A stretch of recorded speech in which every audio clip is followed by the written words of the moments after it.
Welcome in, everybody. It's that time of the evening. Look at everybody here. Glad to see you guys.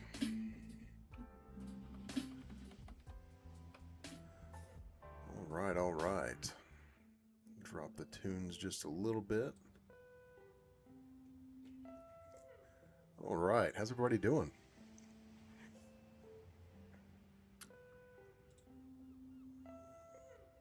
Man, we're talking pizza and tacos. I had some pretty solid barbecue for dinner. Just straight up sliced, slow smoked beef. It was amazing. Welcome, everyone. It's just us tonight. Normally I have a guest, but I'll be honest, I didn't want to spring it on anybody last minute. And so I was like, we'll just do it old school, like we used to, just us. I did try to call a couple people, but nobody answered. So I'm like, all right, I'm going to go Bill O'Reilly style and just do it live. So let's do a little audio check here. How are the levels? Everybody hear me okay? The background music stays, because I know people are going to ask. It stays when it's just me, or else you're just going to hear me like breathing in between reading. So you don't want that. I'm doing good, Chris. Ferguson, 1911. Good to see you, man. Got some cool stuff to talk about tonight, I think. Cool to me. Awesome. C-Man, any more angry commenters call you Puffy lately? Only on a daily basis. Only on a daily basis. And listen, every time somebody is criticizing my physical appearance, I'm like, oh, you're just gay. That's what it is. And you can identify that by just asking the question, oh, so you like the super buff guys. Got it. You like your fellows cut. They don't like that. Yeah, so there was an update for the software that I use, OBS. And so if the audio is low, you just let me know. And I will I'll adjust. There's Jolly Roger. Man, I called you earlier to see if you wanted to come on. But I think me and Jolly Roger have a thing going with our phones. Both of our phones are super old. I'm running an iPhone 12, guys. 12 mini, nonetheless. And so we both have chronic phone problems. So I got to tell you guys some funny stuff. I've had a interesting series of events happen the past couple days, especially with wrong side. This guy right here. That is the new 1873 lever action that's going to the range tomorrow, which is super exciting. So we'll talk about that. Also, I don't know if he's in here. Is Draw Fire Art in here? If he is, speak up, my friend. We got to talk about you for a minute. By the way, watch check. We got the Ratio Freediver. It's fitting super loose today because I did an hour and a half of yard work. I'm not even joking. I sweat so much that my watch doesn't fit right. It's unbelievable. So yeah, I got the Freediver, the yellow dial. I've been wearing this one for the whole week. I haven't taken it off. Love this one. What else? There was something else I was going to talk to you guys about. I mean, there's several things. Hold on, let me... I think I missed a good chat here. Somebody asked earlier, am I going to do a series on lever actions? Yeah. It's a mirror image for me. So this rifle right here I'm going to be recording that video tomorrow. And then we're going to be comparing that one. So this is a new birdie. We're going to be comparing that to Winchester, just as a gun. And then I'm going to be comparing the 73 to the 92. And then we're going to compare the 45 Colt to the 4440. There's a lot of things. I'm going to milk the daylights out of this. So let's see.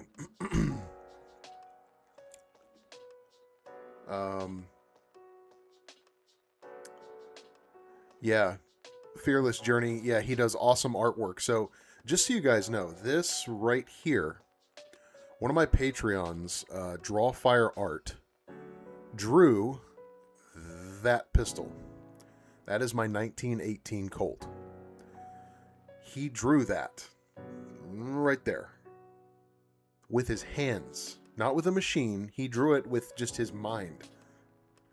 It's unbelievably good. And I'll be honest, I wanted to hold it up to the camera so you could see the detail, but I was worried that the YouTube AI would think I was handling a real boom boom, so I didn't do it. But this will that one will be featured in a video coming up here. He did amazing. Yeah, I've had that happen today too, Jolly. If you want to hop in here, let me know and we'll make it happen real quick. Very impromptu, I know, but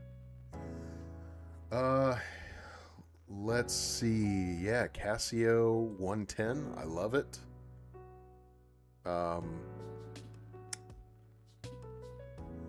Yeah, greetings from Edgewood, New Mexico. Hey, man. I do have some interesting news about the West. You guys want to hear about that first? About the west side of the country? Let me know what you think. Service Rifle says, I want a Repro Winchester 1873, but they're pretty pricey. Yes, they are, Monfrere. They are extremely expensive. So I'll just tell you guys, this one, this is a 30-inch 45 Colt 1873 from Uberti. They are special order only. They're not a production item. Seeing these floating around on a shelf is very strange. You just don't see them. This one was unfired for half price. It was mint. Absolutely mint, never fired. So I gobbled that one right up. Even though I really shouldn't have financially, it's half price. And it's rare, so it's a pretty cool rifle, man. It's really, really slick. Yeah. Seaman, not your typical area, but I'd love to see you do a series on classic Wonder Nines, high power, CZ, Beretta. Yeah, I would like to revisit the high, because I did a video on high power versus Beretta, but I'd like to revisit that. That'd be cool. Here's a great question. Zach Tucker, he must be following me on Instagram. Listen, if you want intel on what's going on with the channel, the first place is Patreon. They get everything first. Second place is Instagram. YouTube is like the last thing down the line where I like tell everybody what I'm doing. So, but yeah, I did order a TSOS A1 Government, which is the lowered port Cerakoted version, because it was 300 nuggets.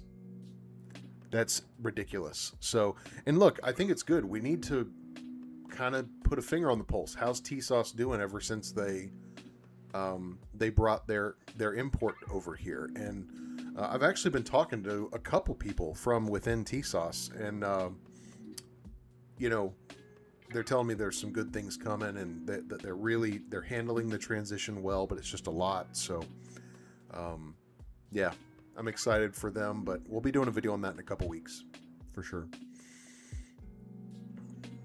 Art of Hunter, yeah, man. Welcome. First live stream, awesome, dude.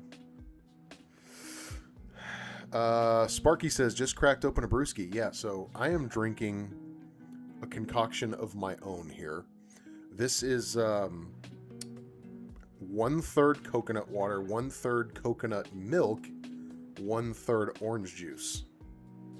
And it is like a hydration masterpiece because it tastes like a pina colada almost.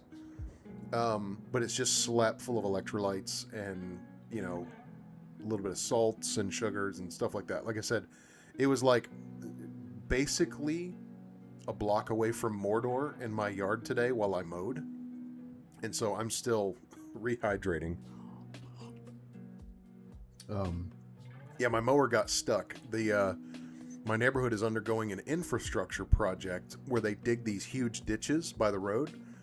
And I was trying to mow that, and in the bottom of the ditch, I've got a zero turn, real big, I don't remember what it is, but it bottomed out, basically. And got stuck, so I had to have my wife come help me. We had to pull it out with the F-250. It was a nightmare. Let's see here. So, let's see. Have you given any thought to the other 1911s, such as Bursa and Savage, and also revisiting Kimber? I actually sold my Kimber. It's a great gun. I just, you know, I don't really shoot it anymore. Yeah, James Collins did the watch check earlier. We got the ratio yellow dial. It's been on the wrist all week.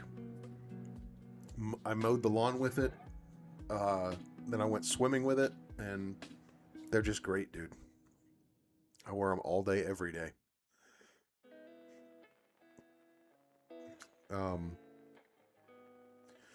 So, I'll share with you guys a little bit of news. I am just a few days from closing on 40 acres in Wyoming. Just going to let that simmer and toss around for a moment. Yes, I'm going to be flying out there later this year, and we're trying to work it out. Me and Matt from Wyoming Gun Project are going to hang out. We're going to make it happen. Like, I'm going to plan the whole trip around his availability. But yes, I am, 40 acres, man. North of Casper. Absolutely beautiful area out in the plains. I'm not moving there yet, but I'm securing the land, and you know, so you may see some videos of me in the plains. You're definitely going to see me and Matt do some videos together. So very excited about it, man. Very excited. Land here on the east side of the country is absolutely insane. Insane. Like, the prices for it's just too much. It's frankly completely overinflated, unrealistic, and so yeah, I mean, I'm not gonna lie, I'm going to Wyoming. Well, at least I'm gonna have land in Wyoming, and there's gonna come a day where I'm carrying that rifle, the 30-inch freaking Plains rifle, with a pre-war 1911 with some elk antler grips on. Yeah, we're going full Longmire. And you know what? I've just decided I'm definitely going to wear the Longmire watch on my first trip to Wyoming. It's fitting, isn't it? Definitely going to do that.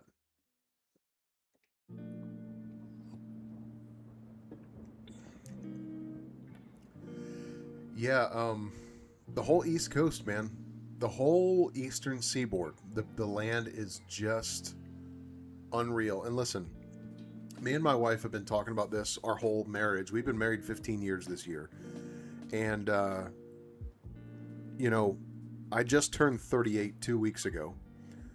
And I just kind of hit this point where I'm like, you know, I remember when we first got married.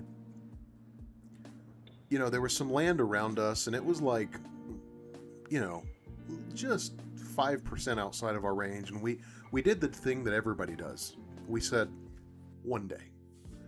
And then 5 years goes by, and the land's gone. And the land that's left, it's kind of not great, and it's super expensive. And then 5 years more goes by. And then before you know it, 5 acres is going for $500,000 with no house on it. So we just said, you know what, look, this is a crazy price for this land. It's now or never. And it's a stretch for us. It hurts, but we're going to do it. Well, we are doing it. We're under contract. We close in a few days, so we will be Wyoming dual citizens. Which I think are the two freest states there are. Texas is peppered in there, but Wyoming and Florida, they're way up there. Yes, Willie, I do like the cold a lot. I used to go up to upstate New York a long time ago, and the last time I was there, it was a February, and it was sleeting sideways. And I was like, I'm in hog heaven, dude. It's amazing. So, there's a bit of news. That's a big one. Can't wait to go out there. Probably going to go out in like 2 months. Somewhere around there. Yeah, Sig Beats. Yeah, he said, "Can all us FUDs visit?" Listen, there's enough land out there, probably. But I will tell you, it's the middle of frigging nowhere. Like, shoot in every direction and hit nobody. Middle of nowhere. And that's the point. That's the point. Yeah. Yeah, so see a few questions about the lever gun. Yeah, so it's in Uberti. Let me tell you guys this funny story. This was a nightmare. Absolute nightmare. So I get the rifle in, and the guy had to take the stock off because it was so long it wouldn't fit in the box, which was fine. He asked me if that was okay. I'm like, absolutely. So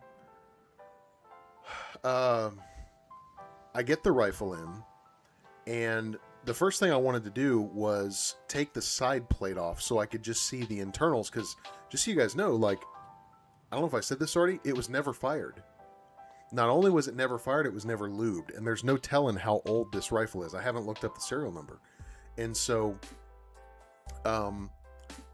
you know, I get it in, or excuse me, I go to take off the side plate.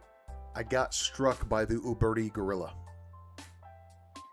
So, dude, I'm like, I'm going to take this screw out. I broke 2 of my nice Grace USA screwdrivers. Just, boom, snapped them right off. And the second one, when it broke, it boogered up the head of the screw. So I'm like, oh no, I got hit with the Gorilla.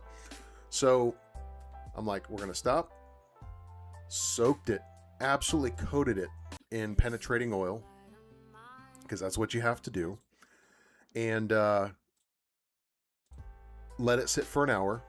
Then I took a brass rod and just tapped it pretty stout, pretty hard on both ends of the screw, trying to like lodge it free a little bit. And then I took a forged and very tough steel flathead bit and sharpened it and banged it down into that screw. And then I was able to use some vice grips and clock it loose. And the screw's fine, the threads are fine, but like the Gorilla, we got to figure out who it is, because they caused me a problem. Now, here's the thing. This story gets worse. As I'm going to turn it, when it cracks, my elbow hits this shelf out in my workshop out here. An aerosol can of Super 77 adhesive glue falls from the top shelf, hits the corner of my my vice block, pierces it. This can's flying around the room, shooting spray adhesive everywhere, including all over me. It was all down my right side on my foot. And this glue, y'all, it doesn't come off. It's like, I mean, you can rub it off your skin eventually under hot water with a freaking Brillo pad. Not off clothes. Not off wood. It went everywhere. And while I was trying to catch this flying aerosol can of glue, I knocked the stock off of my bench and it fell and dented. But this rifle was pristine. Pristine, perfect. Not a scratch on it, not a mark, never fired. Mint, mint, mint. Stock goes on the floor, put a big dent in it. Makes me want to just freaking vomit, dude. It was a bad moment.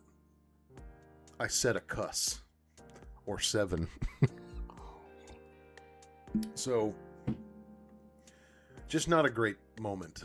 I have a little bit of a bad taste in my mouth about this rifle already. But that's okay. It'll recover tomorrow. I've got a couple hundred rounds of 45 Colt loaded up, and we're going to the range tomorrow with that one, my 7th Cavalry single action, and the new lever gun, and they're both in 45 Colt. So we're going to shoot that one after having gotten it back from Bill Fuchs, and all that good stuff. And so it's just going to be a 45 Colt day. It's going to be pretty sick.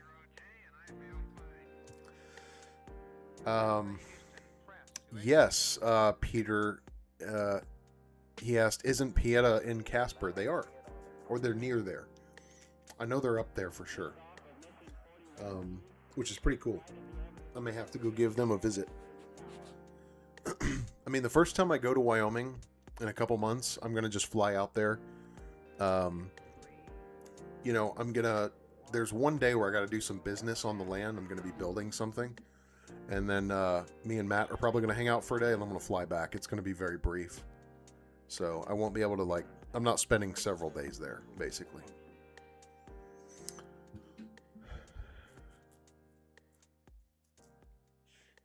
Seaman, why do the comment goblins freak out about the Oberti lever guns?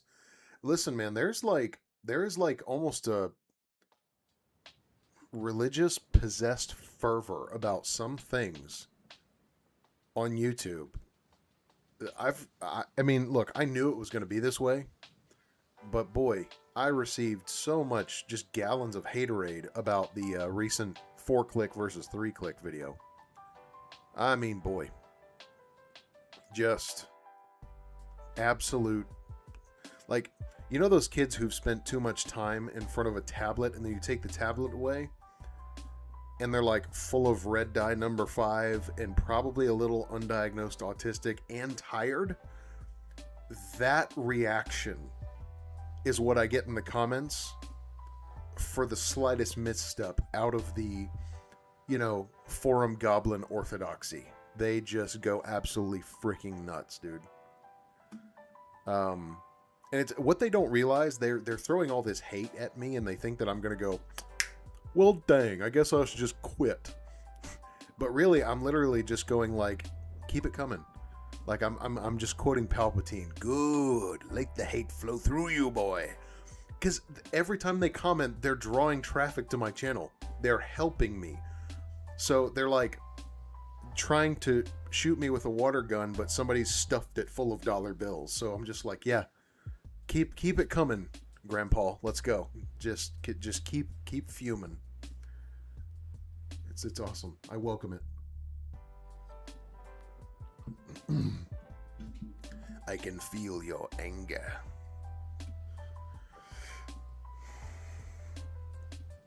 Yes, that new car smell went away real fast, and now it smells like god dang glue. No, luckily the rifle was untouched, minus me dropping the stock on the ground. That was terrible. Fearless acetone cuts that stuff. I'm going to try it because my karting wheel, my machine, is covered in that crap. So, yeah.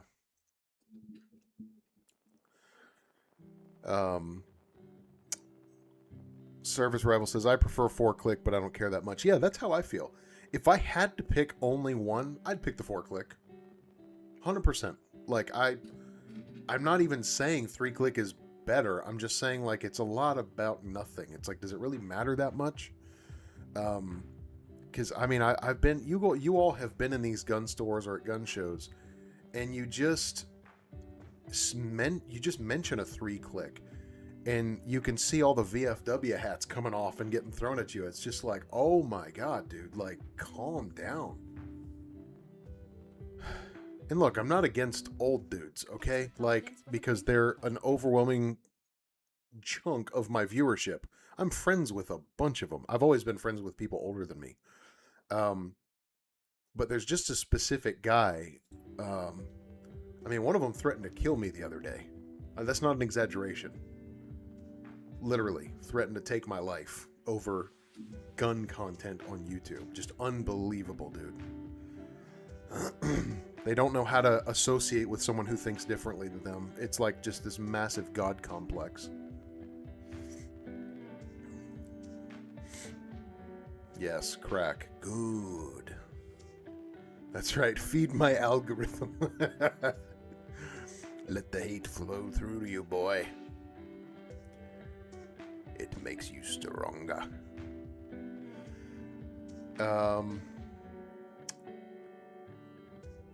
Yeah. Oh man, C-Man, you said it. That is so true. He said, dang it. He said, hold on. The chat is doing something weird. There we go. Guys spam the same misinformation about Uberti in hopes that after you read it for the 10th time, you'll finally submit. There are guys who do that.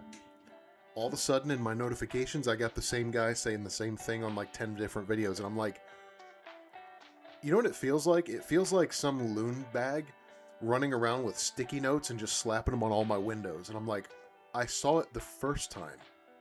Retard. Like, what are we doing?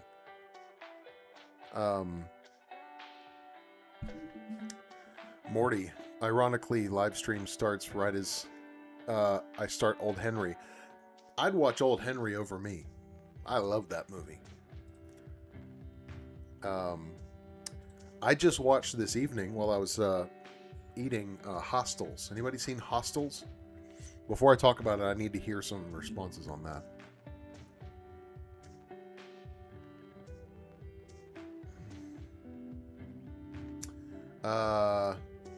I remember your first videos, we only saw your hands. It was about the tools. Didn't want to make it about the person.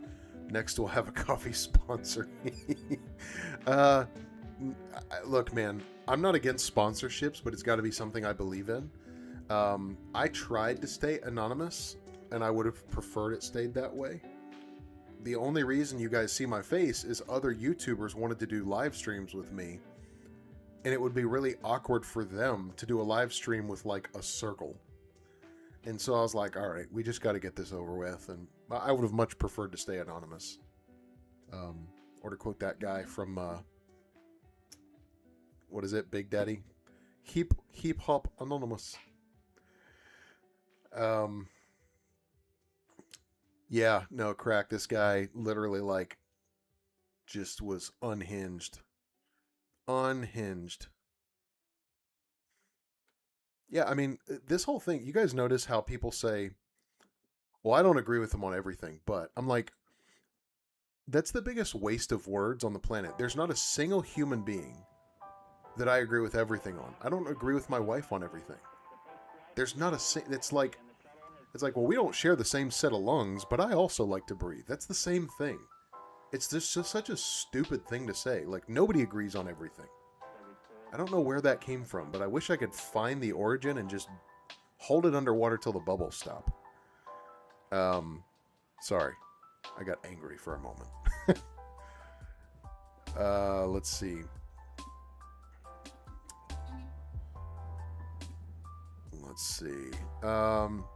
Salt Vector. I don't know what that means, but I like that name. That rolls off the tongue smooth. Oh, thanks, dude. I'm glad you're here. I appreciate you being here.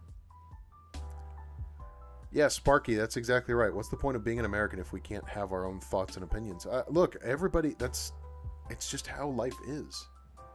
That's how life is. Everybody's different. Everybody thinks differently. You know, like this is how when somebody says, no, I think 3 clicks ridiculous and they should be erased from the annals of history. I just go, okay. Why is that so hard to do? It's like, no, I'm going to wring your neck. Like, God. Unreal.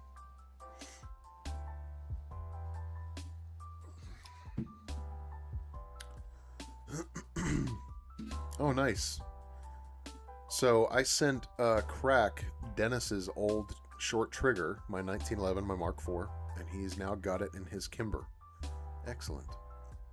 Yeah, okay, so let's talk Hostels for a minute. Hostels is, for me, when people talk about like westerns or like movies around or after the Civil War, late 1800s, Hostels is in the top like 3 of all time. Honestly. So like, there's so much right about that movie. I mean, the uniforms. This is crazy, but I've talked with people who own horses. The horse breeds that they would have used, the saddles, dude. Like everything about that movie is so perfect, and it's dark and it's kind of gritty. It's not campy because everything Western for some reason has to be like dumb and campy, which is also why I like Old Henry. It's kind of gritty and raw, which I think is a little more real to life. But the one thing I love about Hostels, the gunfire. Oh man, listen to that thing on with some good headphones or some really good speakers, and like really have the sound up. The ambush scene where the who is it?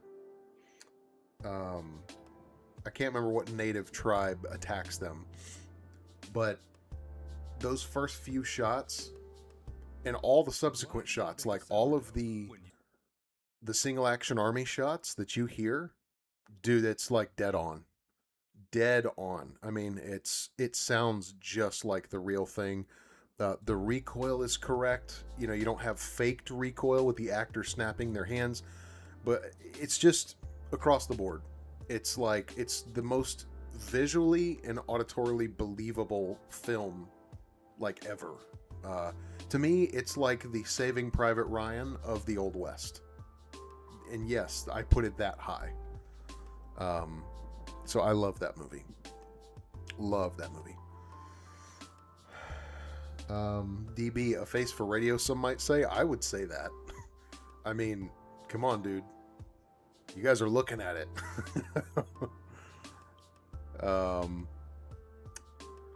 Yes, no, not pretty. No matter how many times my mother says it, it is just, it's not in the cards for me, man. But hey, I married a beautiful wife. We have 5 wonderful children. I got nothing to prove anymore, so what do I care what a bunch of ugly dudes have to say, right? Yeah, C-Man, great point. I don't agree with you on everything, but who asked you to? It's a good way to say it. Yes, the Morty, the gunplay is very accurate in Hostels. So like in the ambush scene, you notice when Christian Bale's character goes dry on his first single action army, he's carrying two of them.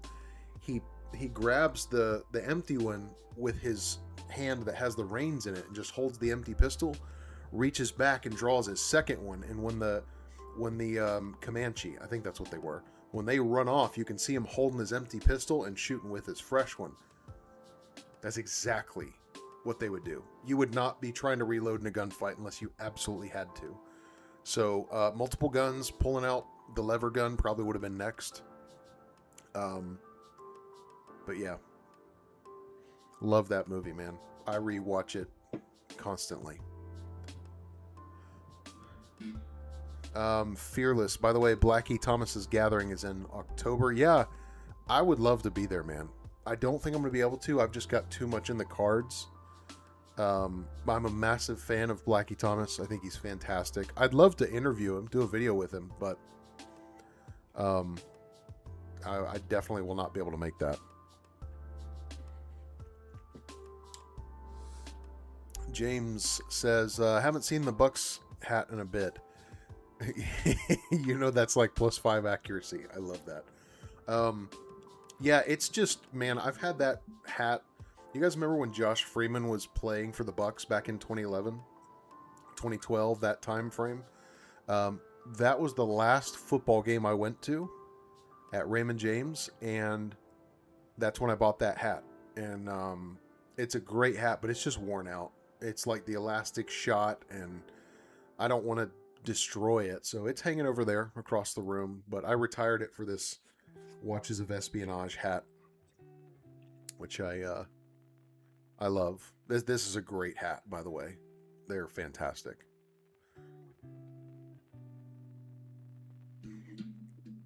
Nicholas Walter says Hostel's culturally honest. Yes, that's also very, very true.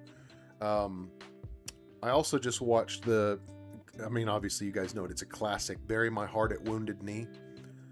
And it gets me chills just like thinking about it. But I'm desperate for a Little Big Horn movie. I don't know why nobody's made a modern... Like, if the guys who made Hostels made a movie about the Little Bighorn, I would need a diaper. I would just crap my pants. But yeah, there's a scene in Bury My Heart at Wounded Knee where they show an overhead of Custer and his men surrounded at the Little Bighorn. Unbelievable. So cool, man. I was upset that it was only like 10 seconds. Yeah,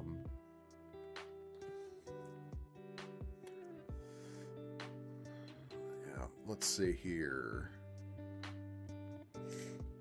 Charles is here. What's up, man?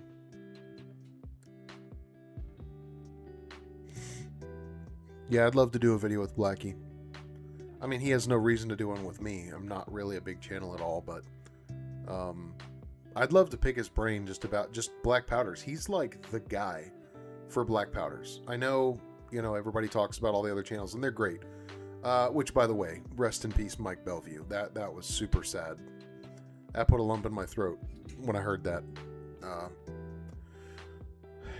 A legend. Terrible. All of us dudes should be going and getting some blood work done once a year. So don't let it wait, man. I can't tell you how many people I buried in the last 5 years from cancer. Cancer straight from hell. Let's see here. Yeah, lots of people talking about T-Sauce. So, I did order one of the A1 government T-Sauce guns, which is what Blue used to be. That's how it started life. And, so we're going to go through and just see, like, are they maintaining quality? Of course they are. Like, I'd be shocked if that thing has some fundamental problems. And I've heard some... I think there's genuinely... I'm not, like, trying to be super conspiratorial, but I am genuinely convinced that there are some, like, Reddit, m1911.org moderator loon bags who are legitimately putting out lies about T-Sauce. It's like freaking... I've seen some things being said that are just not true. I'm just like, desperation has a smell, and it's pretty easy to spot.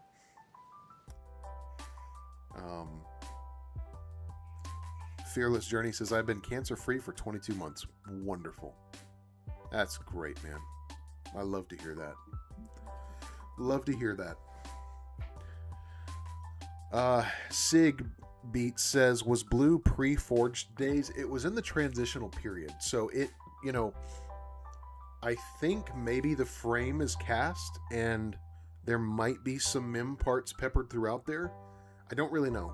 I think it's, when I look up the serial number, everything points towards it being post-forged and machined days. It's hard to tell. And I don't want to take a file to some of the parts to test it out and destroy them. So the gun's largely original. So yeah. Ready? Here we go.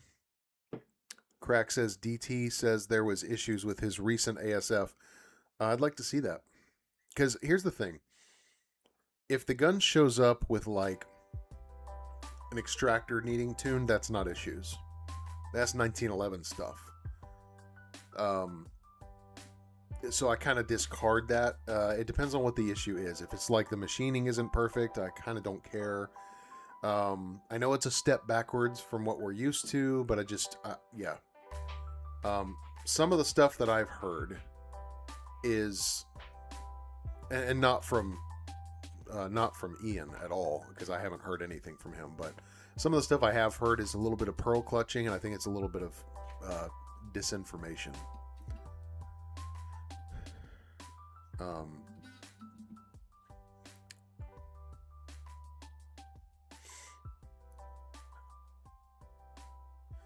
Yeah, Art of Hunter said, that's what I thought. Everything not a cult or custom is trash. That is what people believe. And they are lying to themselves and everyone else.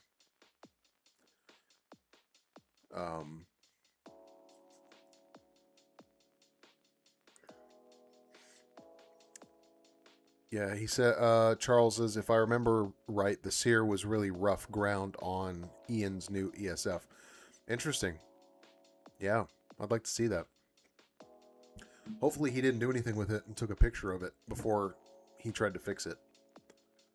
Now, on that note, I did see, and I posted on my Instagram, a video of them doing some QC, and I love to see it, man. I love to see it. You see these three guys at the table running the slides really hard and letting them go.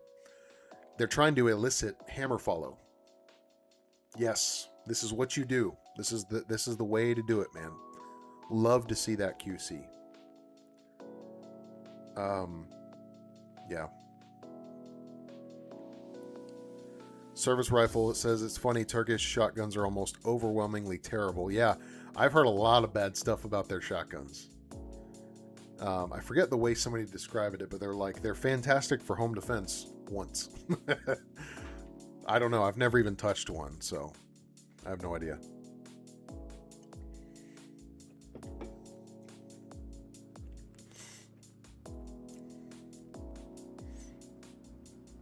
Yeah, Art of Hunter says almost every brand I've had to address extractor tuning and springs. Yeah, it's, look, it's just part of the deal.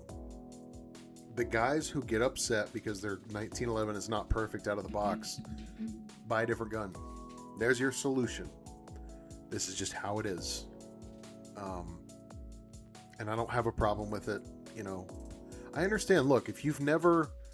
It's the same thing with, like, if carbureted vehicles were still very popular and, somebody got a carbureted vehicle and they're like, oh, I have to clean a carburetor, and they've never done that. Yeah, okay, it's very frustrating. But, it's not for the microwave mind. He took it to his gunsmith. Of course he did. That's fine. And look, I have to say this too. Let's say that's true, which it probably is. Ian, probably properly identified an issue there. I still kind of just don't care because T-Sauce is getting it right so much. Everybody makes mistakes. Now, if we started to see this regularly, I'm going to be like, okay, what are we doing?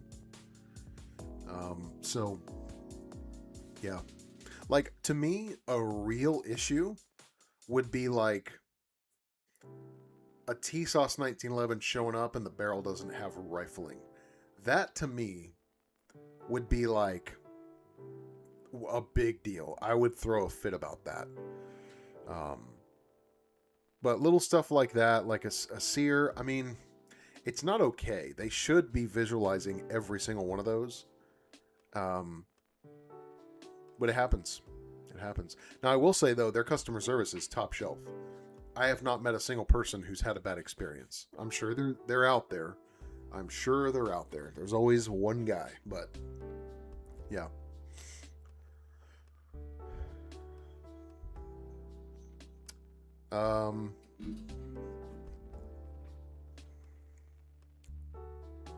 Let's see here. Slightly off topic. This is from Salt Vector. You are the reason I bought my T-Sauce in hopes of bluing it like blue. Went to my local FFL/pawn shop. I bought a used Schecter Hellraiser for $350. Heck yeah, man. So I used to play LTD guitars exclusively. And Schecter's like, they're the yin to the yang of the ESP LTD guitars. They're like basically the same thing. And the Hellraiser's great. Yeah, that's awesome. Fundy Baptist says, just ordered a Colt Royal Blue. Heck yeah, man. I hope it's a good one. It's a roll of the dice, but I hope it's a good one. Yeah, Jolly Roger said, even Rolex and Rolls Royce turn out an occasional lemon. Yeah, it's just a fact of life. That's just how it is.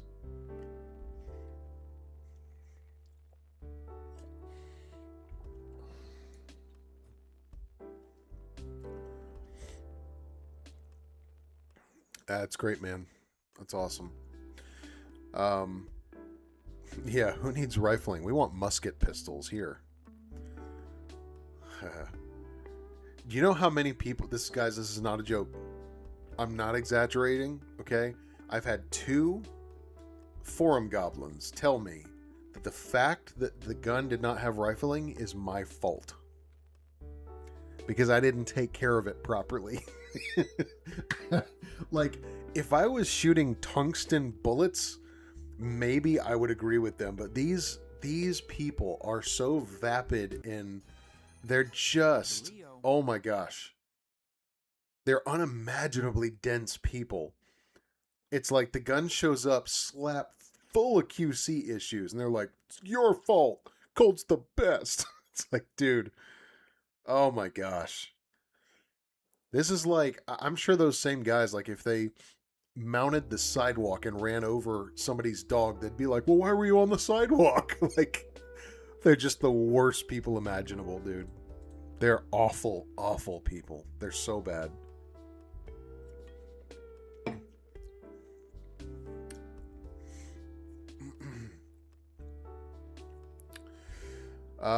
David Weather, do you have any hope that Colt will contact you about their QC issues?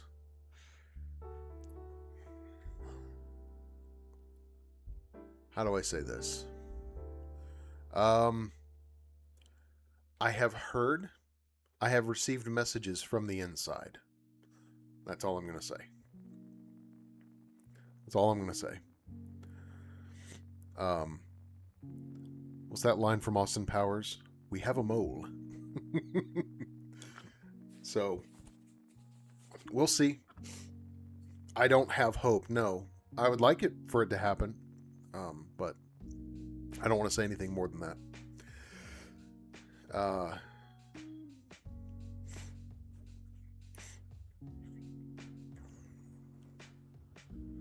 Yeah, fearless. They are weak-minded, cowardly people who are easily brainwashed. It is true. What it really comes down to, man, is they just... Look, I think we're all old enough to be at this point in our lives where we've watched the country and the society and the culture that we grew up in disappear. And it sucks.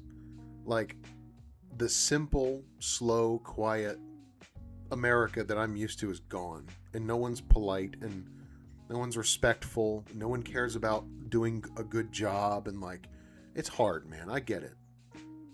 And attached to that for a lot of people are brands like Colt. And I think subconsciously when you attack Colt, you're attacking the thing they love about America. But you have to be objective, okay? Like, you can't just lie to yourself and everybody else because you don't want it to be true. I'm sorry. Like, yeah, America's not what you grew up in. I'm sorry. I genuinely, I wish it was. I wish it was like the 60s or the 70s or the 80s or the 90s. They were fantastic. But man, post 9/11, the innocence and goodness of America died. I believe that. We turned into something else.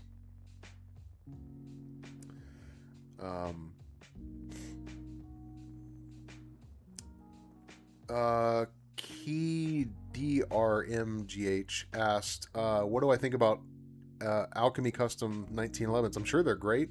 I've never shot one. You know, look, here's what I think custom 1911s are for. They're not more reliable. They're not tougher. They're not longer lasting. They look prettier. And you're going to bypass all of the setup issues we're talking about. So like extractor problems, whatever. Just, you would hope at least. what you're going to get with a custom 1911 is they do shoot a little nicer, not exponentially nicer, a little.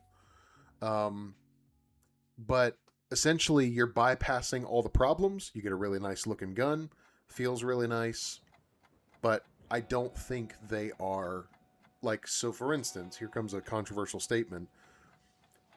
My last TSOS ASF I bought was set up perfectly.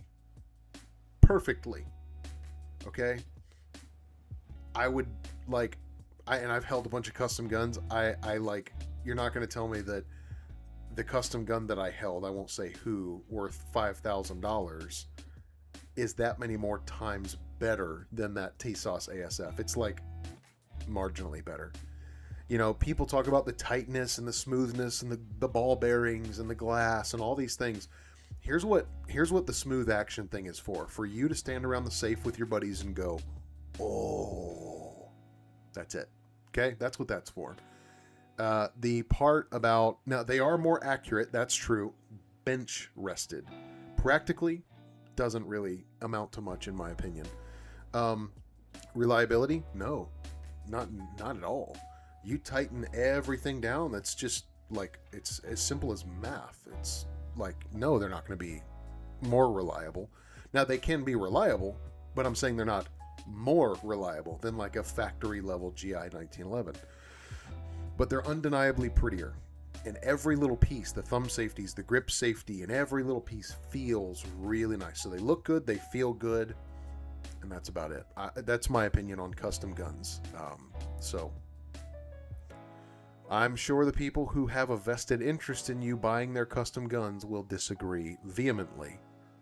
But I would welcome those people to come on the channel and let's just talk live and tell me why I'm wrong. How about a good old debate? Should they be man enough to do so? They won't, by the way. I've asked, and they disappear when you ask that question. Charles says, Colt used to be good. Now I don't want to buy one because I won't pay that much for a lemon. Yeah, and honestly, guys, I think it's a 50-50 proposition. I think the guy who owns Buffalo Boar, he said that. He said Smith & Wesson and Colt, it's a 50-50 proposition, whether you get a good one or not. And I think those odds are terrible. They're terrible. So, yeah.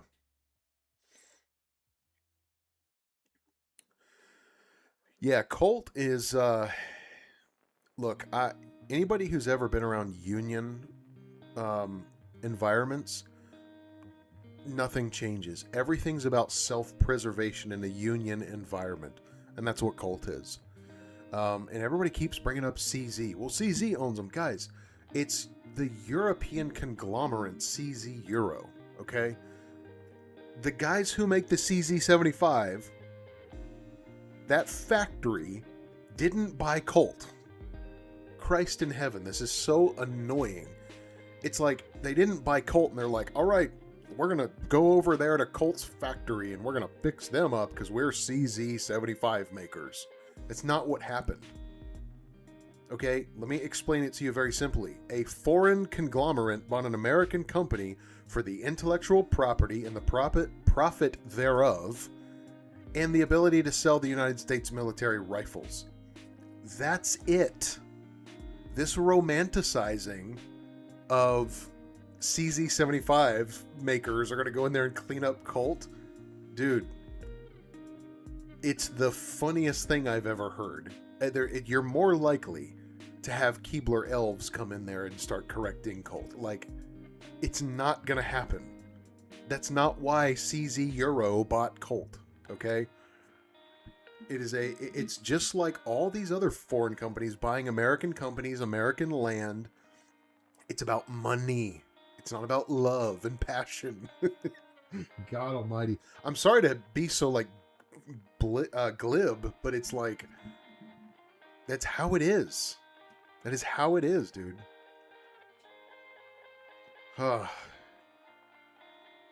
And the only reason I'm like annoyed at that is because I probably received 500 comments with people saying like, well, CZ owns them. They're going to get in there and clean them up. The hell they are. Yeah, right. How many years has it been? Well, like 10 years? How long has CZ owned Colt? 5 years? It's not going to happen. It's going to take Colt. Colt is its own company. They're their own people, okay? Like, look, I was just a part of a company where there's like an owner and like 3 companies under it. One of those companies got bought out and now they're their own thing. But guess what? There's no change in management. There's no change in processes, procedures. A big company just wants the profits. This is how this works. It's that simple. So like, it's not going to happen. This idea that CZ75 is going to go in there and fix everything, it's not going to happen.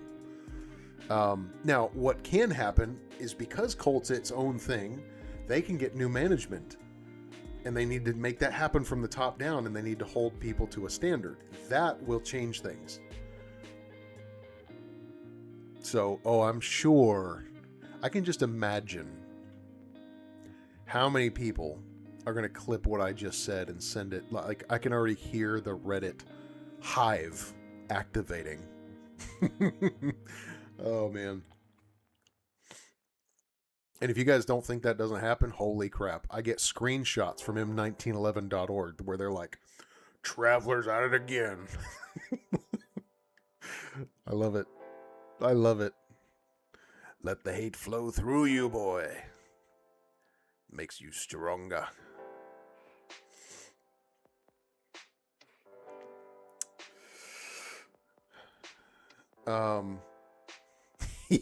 Matt from Wyoming's here.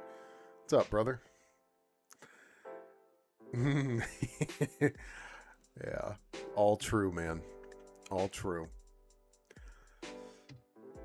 Let's see here. Let me get caught up on the chats after that rant.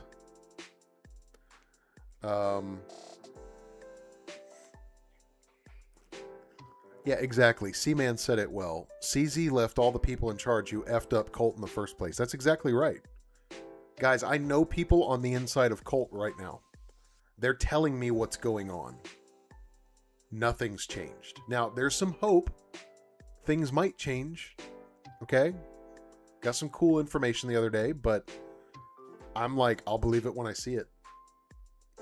I'll believe it when I see it.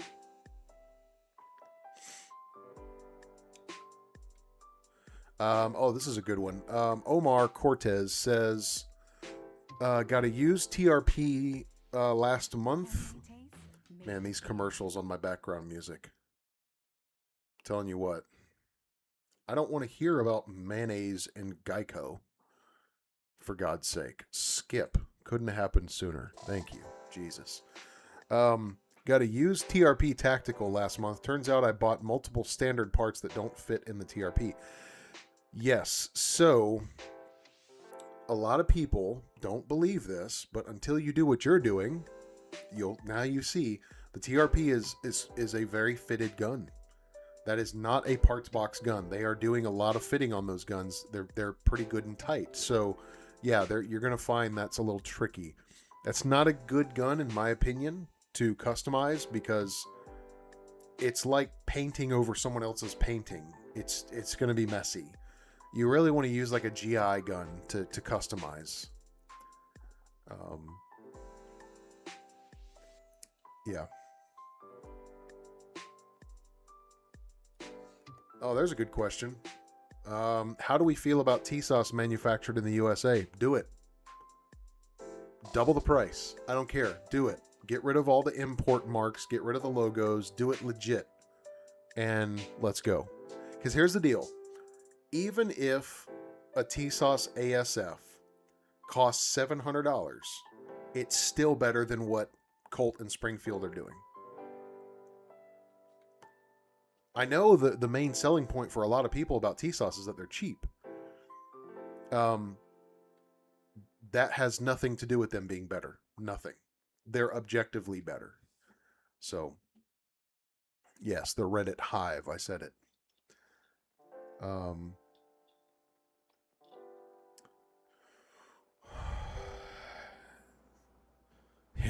Matt says, "Great rant, thank you, man. It's from the gut. It's very real to me, I guess. Um, yeah, Colton Smith and Wesson need cleaning up, sort of like I don't know, dude. It's like I'll never forget. One of my first jobs was working at a grocery store called Price Busters, just a little hole in the wall, Piggly Wiggly store. And one of my jobs, I was a stocker, bag boy, cart fetcher, you know. But one of the jobs was I had to clean out the butcher's room, that, you know, freaking terrifying torture room where all the meat's cut up. When you actually step footing there, you're like, I'm uncomfortable. Somebody's taking out their anger on meat in here. So anyway, how do you clean that room? You have a very big hose and you blow it all out. That's it. Okay, that's what needs to happen at Colt, I think. If they don't, let me put it to you this way. What you allow is allowed. I'm gonna let that sink in. This is a leadership thing. This is why with like my Patreon, my YouTube, I have a standard. There are things I don't allow. If I do allow it, I'm advertising it is allowed, which is thereby acceptable. So if you don't have a line, a standard, there is no standard. And, well, now you get products where barrels show up without rifling. Yeah, mayonnaise is disgusting, dude. Especially when it's in the corner of people's mouth. Send me to the frickin' moon. I'm telling you what. There's nothing that makes me want to start saving up for a ticket on one of Elon Musk's rockets and get off of this mortal coil more than people who have mayonnaise in the corner of their mouth. Makes me want to shoot blood out of my eyes. This is the stupidest stream I've ever done. Yeah, I don't care. Dukes, whoever, it's all disgusting. It's, ugh.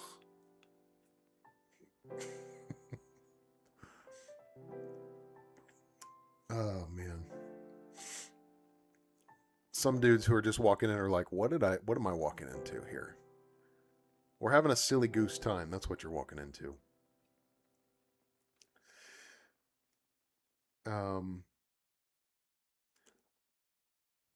Let's see here.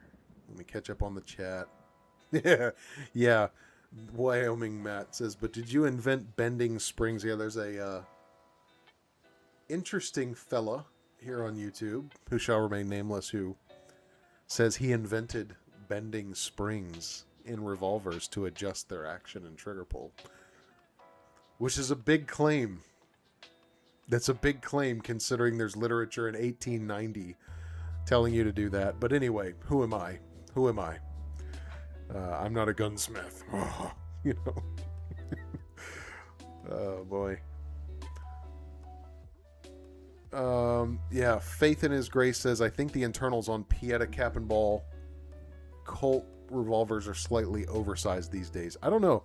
It's been a long time since I've had a Pieta. That's what I started on with Cap and Ball guns. They're very forgiving. More than Ubertis.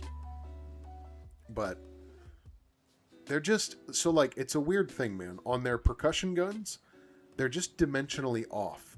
There's an uncanny valley thing that happens with your eyes when you look at a Pieta. They're kind of off dimensionally. Whereas when you look at an Uberti, they're like dead on. They're beautiful reproductions of the old stuff. But Pieta only does that with their percussion guns. With all their like centerfire guns, they're dead on. So I don't know why they do that. I really don't. But it turns me off to them. Like, I would be a dyed-in-the-wool Pieta guy if they would just, at a minimum, just get rid of that stupid overdone flare on the base of their grips. It's so like, it just looks like.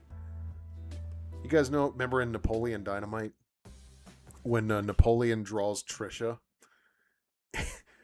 That drawing of Trisha is better than Pieta's version of an 1851 Navy grip. It's just like you look at it and you just go, what is that?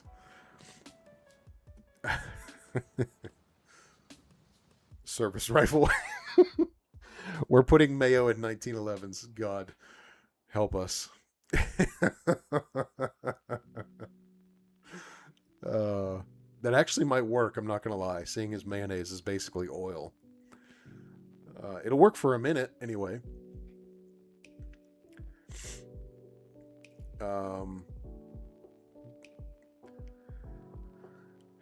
Yeah, David Weather. Okay, great comment here. This is a great point. He said, Kimber changed management and moved to a gun-friendly state. Quality is improving. They are. I'm going to quote my buddy Matt. He says, Kimber is on their redemption arc. And I absolutely agree. The Kimbers that are coming out in the past 5 years are awesome. Every single one that I've handled or seen, awesome. So they used to be a real problem, but ever since they've made some changes, they're on the up and up, man. So it's possible. You can turn around the reputation. I mean, I have a video up called, it's I think part 3 in my Kimber series, and it says, I was wrong. Kimbers don't suck anymore. Because the one I got was fantastic. Awesome thing.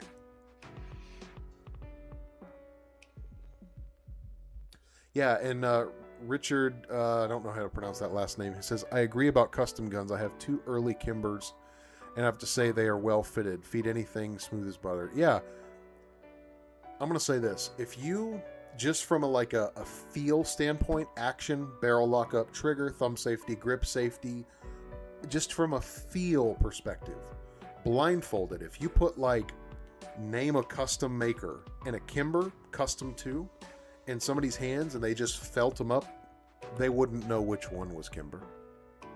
I believe that. Their fitting is so well done, and people say they're not fitted. Tell me you don't know anything about 1911s without telling me. First of all, their factory videos show them doing more. They're not parts box guns. They're physically fitting things. There's evidence of them fitting things. You can, I can look at their guns and see where they took off material. You have CNC machining, and then suddenly you have very obvious file points. I'm sorry, yes, they are fitting things, and they're really well done. Really well done. Yeah. Let's see. Autistic Outlaw. First stream in a while. What did I walk into? Yeah. I don't know, man. I don't know what we're doing here, but we're having a good time. Let's see. Let me catch up here. T. Burkhoff says, Josh emailed you a great video from an engineer showing why examples of new Colts are bad. Cool. I'll check it out. I will certainly check it out. Do the chickens have large talons? Yeah, dude. Your mom goes to college. My brother-in-law, every time we talk on the phone, we call each other, that's the first thing he says. Your mom goes to college. Listen, there's 2 movies that have a very large piece of the pie in my heart. That is Napoleon Dynamite and Nacho Libre. They are cinematic art. They're fantastic.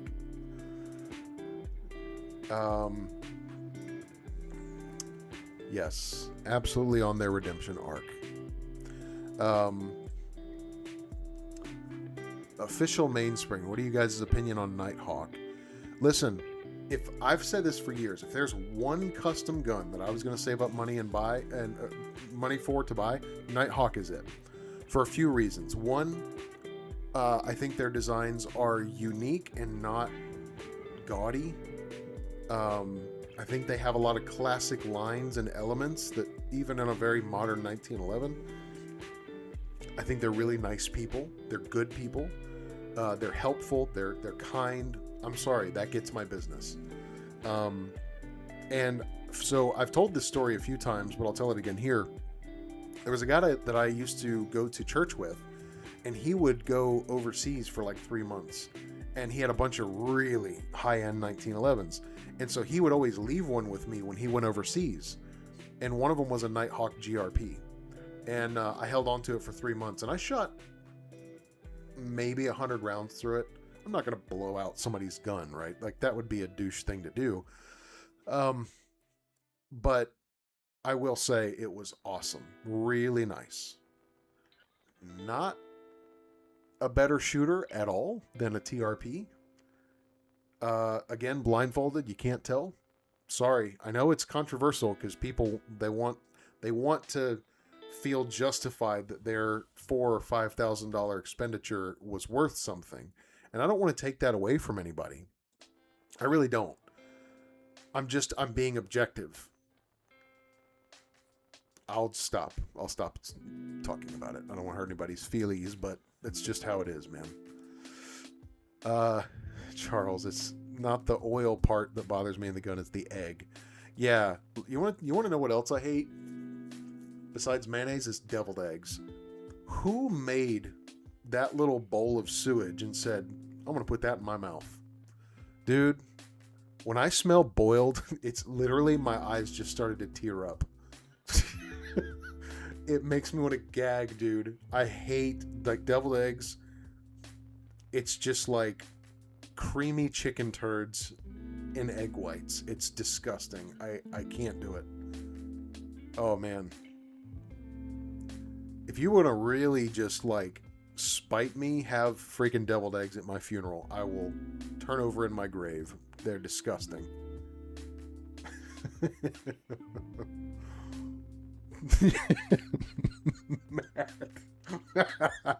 The former CEO of Kimber was promised SIG 3,000 years ago.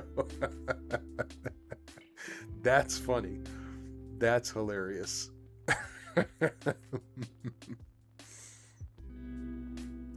Oh man. C-Man says, I just don't like Kimber's styling.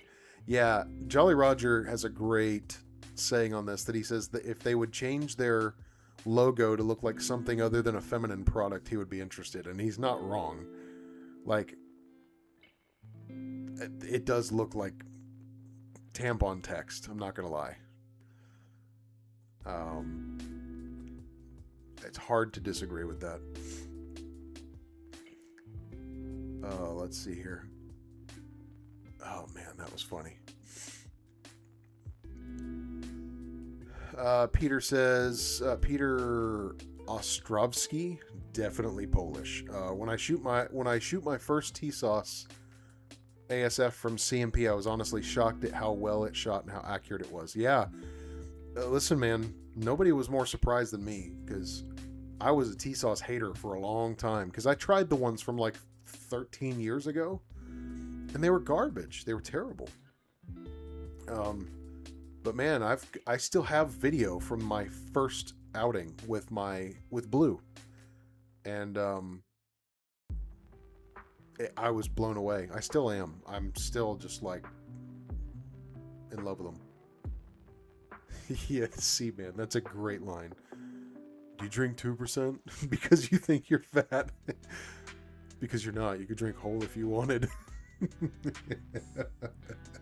I love that movie. Now I gotta watch Napoleon tomorrow, like my kids, and I'm gonna force my children to watch Napoleon Dynamite for the 478th time. Let's see here.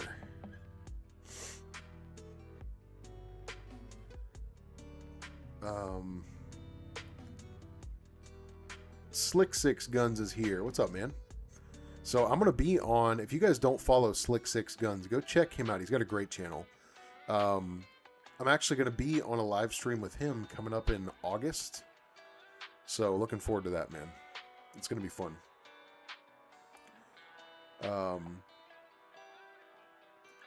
Yeah, Peter said, if I was going to spend $4K on a gun, I'd rather have 10 T-Sauce for $4K. Yeah, look, you know what's way cooler to me? One Nighthawk is cool.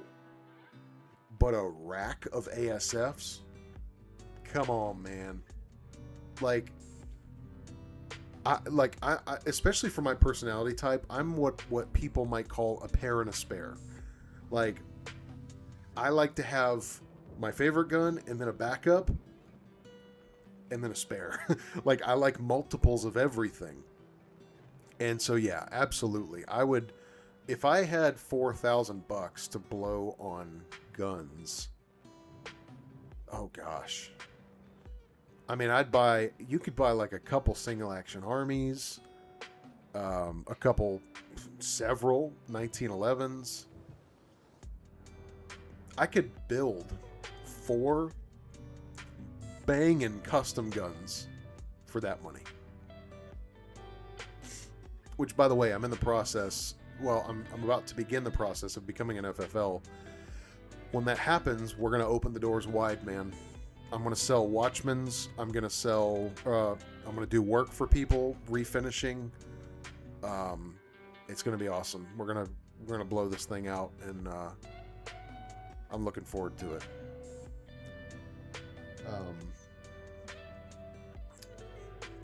KY is that Kai? KY has a completely different connotation. Blades and Things says, just got my first TSOS a few weeks ago.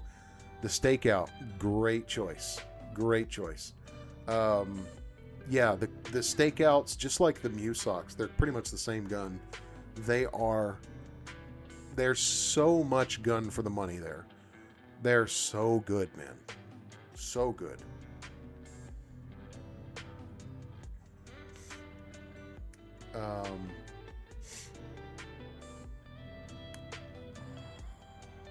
T. Burkhoff says there are no ASFs available right now.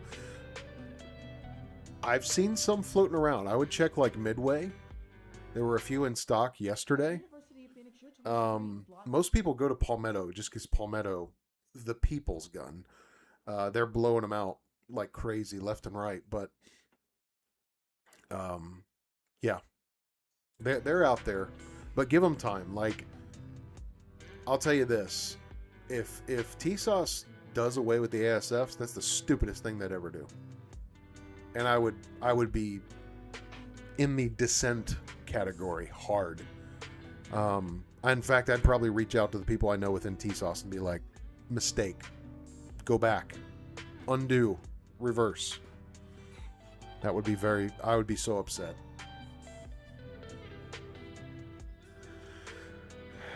Yeah, Ian, a pair and a spare, yeah. Yes. That is all of our addiction, my friend. It's terrible. Sparky, with 4K, I'm paying off my debt. Yeah, dude. Hey, listen, let me say this. This is a serious note here. Don't go into debt for hobbies.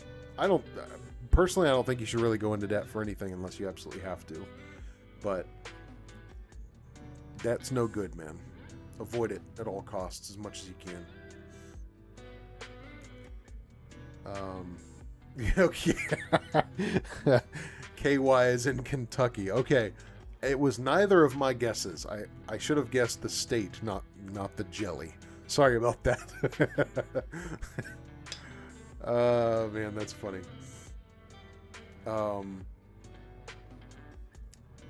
Yeah, TSOS has a nickeled 38 Super that looks heavenly. Yeah, man, they're cool, dude.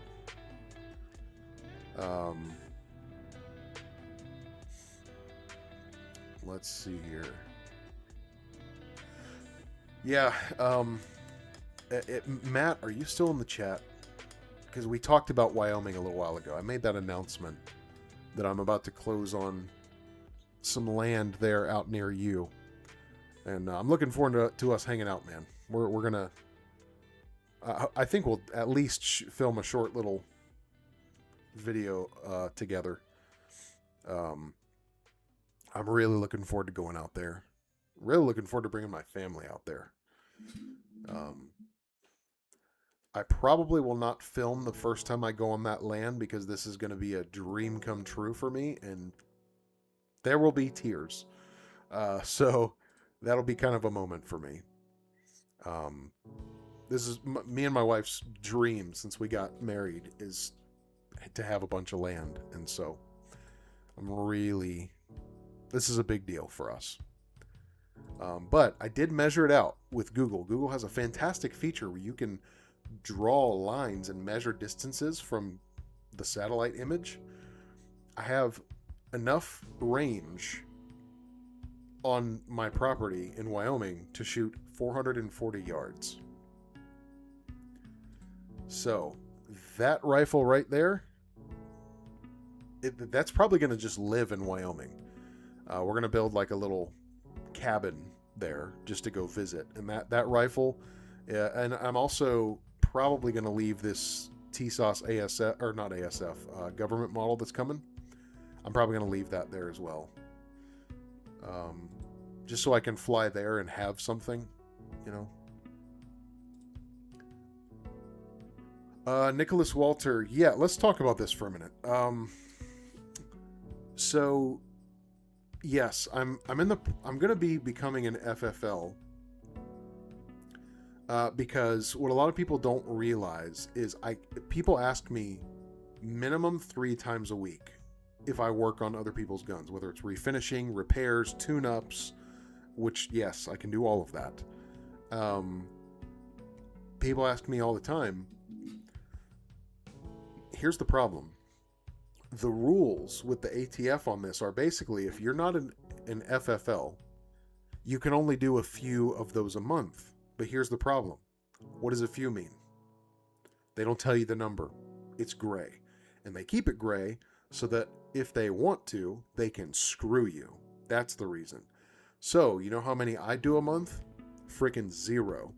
So, I'm not playing with that at all. It's not worth it. I am, even though I hate most of the laws that we have in this country, I abide by them because going to prison to prove a point is retarded. So, also guys, YouTube stuff aside, I have a family that I love more than anything in this world. That's the priority. Because there's a lot of people who are like, just go to jail so I can have a thing. It's like, okay, thanks for the care, bro. So anyway, I want to do it right. I want to become an FFL. Once that happens, the barn doors are open. We're going to be doing refinishing. I don't want to announce too much here and, you know, all that. But hot salt bluing, manganese phosphate, zinc phosphate,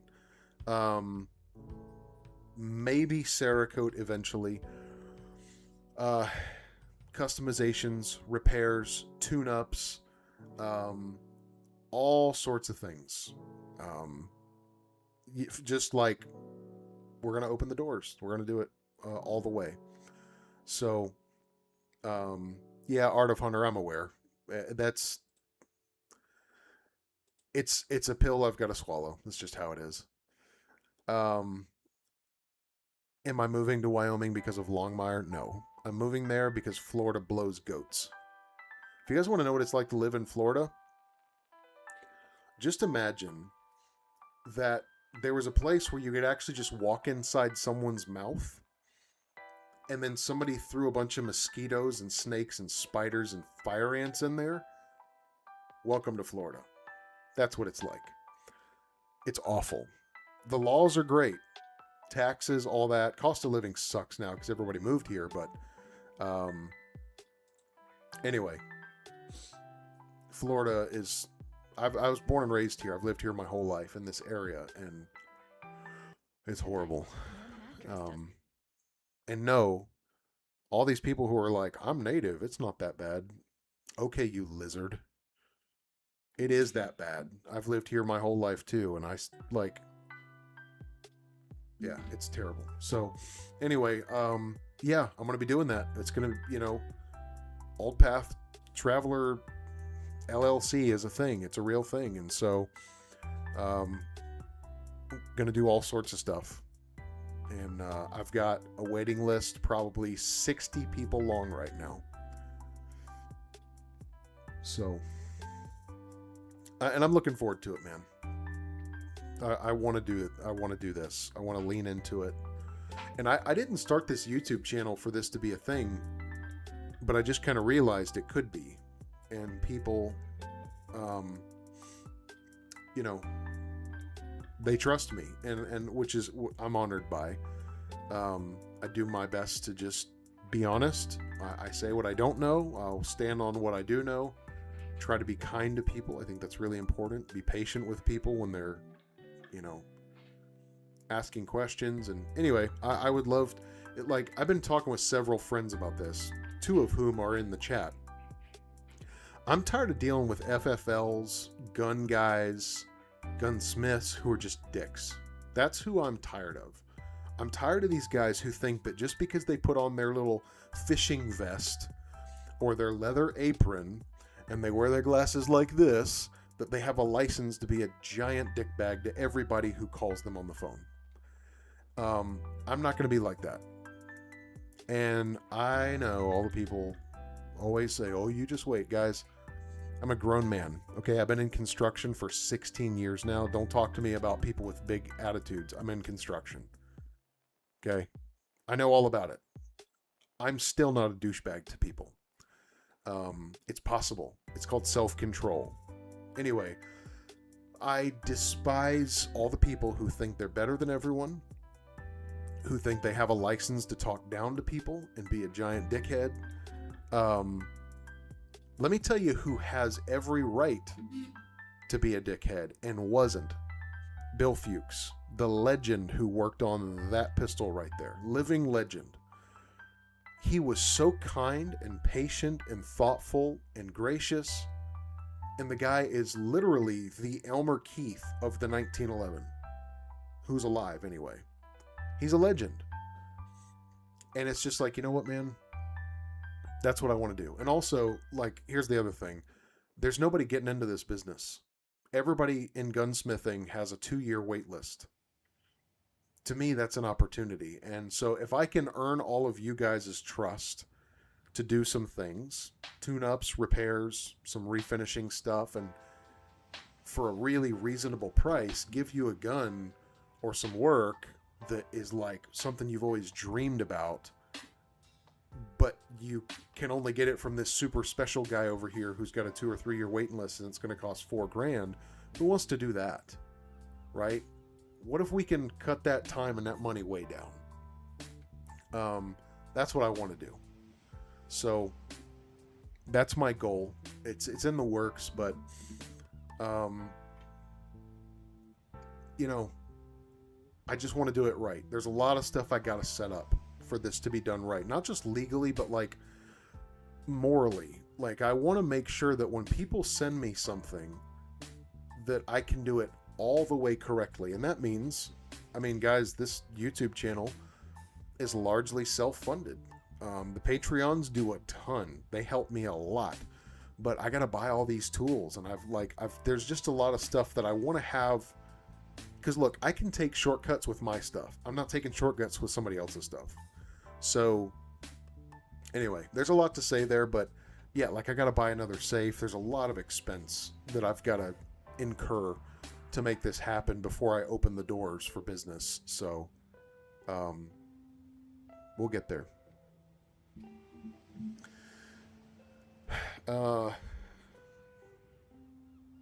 Yeah. Art of Hunter, I'll buy a Blued Watchman to support you. Yeah, dude, listen, that's the #1 gun that I want to release. And here's how I want to do it. I want to do the Watchman, but I want to do it in hot salt blue. I want to modify the markings a little bit, make it a little bit more how I want it. But it'll be based on a TSOS ASF. I think it's the best base gun out there. Maybe a Caspian. I'm not really sure yet. We'll see how that goes. That's going to bring the price up, but marginally. So anyway,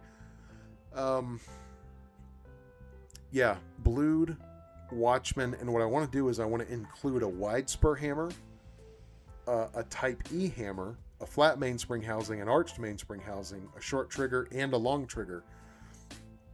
So that basically you can swap in and out between an A1 and a pre-war. I think that would be cool. Some variability, or you know, you just order it how you want it, right? And I do want to, as much as I can do with my skill level, I do want to do some true custom work where, like, if somebody says, hey, I want this engraving done, yeah, okay. Or like, you know, because a lot of these custom shops that you call now, they're not custom. It's like, here's a menu you can select from. I would like to get to the point where, like, yeah, you can actually call me and we can dream up something together, and that would be really cool. So, yeah. Let me catch up on the chat here. Official Mainspring, gunsmithing tools are expensive. Yes. Good tools in general. So, like, anybody who's in the guitar world, like, I've been fixing guitars for years, and I was actually going to go that way. There was actually a period where I was about to start a YouTube channel, and it was like, am I going to go the guitar route, or am I going to go the gun route? I feel like, as much as you guys probably think that there's so many gun tubers, I feel like there's way more guitar YouTube channels. And so I'm like, I'm going to go to the gun side. And I'm a little bit more interested in that anyway, and I don't like being performative. I'm just myself. So with guitars, I didn't want to feel like I was performing. But anyway, I have a bunch of StewMac tools. Anybody who's worked on guitars before knows StewMac are the best. But also, you can spend 10 minutes on StewMac and have $1,000 in the shopping cart like that. Really quickly. So, yes, gunsmithing tools are the same. They are very expensive to do it right. But, you know, that's how I want to do it. Here we go with the ads again. What are we looking at this time? Ziploc bags. Thanks. I've never heard of those before. Great. Anyway. Let's see here. Sick watch case, dude. I ain't even a watch guy, but that's class. Thanks. Yeah, I guess I don't have obviously the biggest watch collection, but I've got a few. If you guys want to talk watches, we can. I'll let you guys drive the narrative tonight.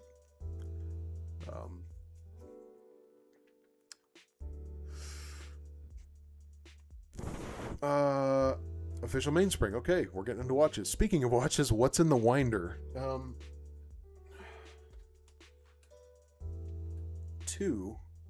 These are probably my two favorite watches. I hate to even say that because it's like I have so many, but this is the Islander ISL 18. Very much a Yachtmaster vibe, like hardcore Yachtmaster vibe. Absolutely beautiful domed sapphire crystal, thick coin edge bezel, offset screw-in crown, day date. Just beautiful, dude. Absolutely beautiful. And then we've got probably, if I was only going to keep one watch, not for sentiment, but for function, it would be this one right here. And this is my Ratio GMT. Just the most functional watch on the planet. It's a GMT. 200 meter water resistance, sapphire crystal, screw-in crown. I've got it set up to mountain time. So that basically, if I want to do, like California time, I've got, you add an hour. If you want to do, what is that, Central time? I'm totally screwing this up. You subtract an hour. And then I have East Coast, my main time zone. So basically, at a glance, you have all 4 time zones at a glance on your watch. So, yeah. I keep those wound too. Mostly because they're just a pain in the butt to reset. Because you got the extra hand with the GMT. And the other one with the day date and stuff. It's just, they're annoying to reset when you want to wear them. So, yeah. Crack says, I would like an interwar Watchman. Yeah. I'd like to have, like, here's what I'd really like to do. I'd like to have, like, a bunch of options, like different text options, where, like, you can do Remington Rand options, or you can do World War II or 1918 style options, or you can do commercial Colt style options. You can do like a pre-war wide spur, or you can do a World War II wide spur. Like, I would like to basically like build a 1911 workshop, like you can go in there and pick out what you want. That would be fun. Um, yeah.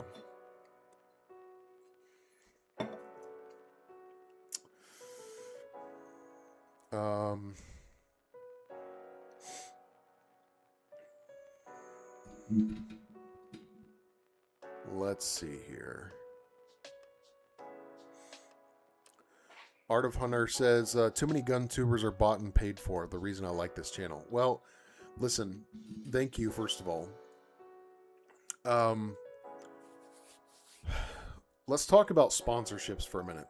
So, like, you guys know, I actually have it right here. Double Tap, Blued Max. This stuff, you know, Ian sponsors the channel. He's a friend and he's a Patreon moderator. And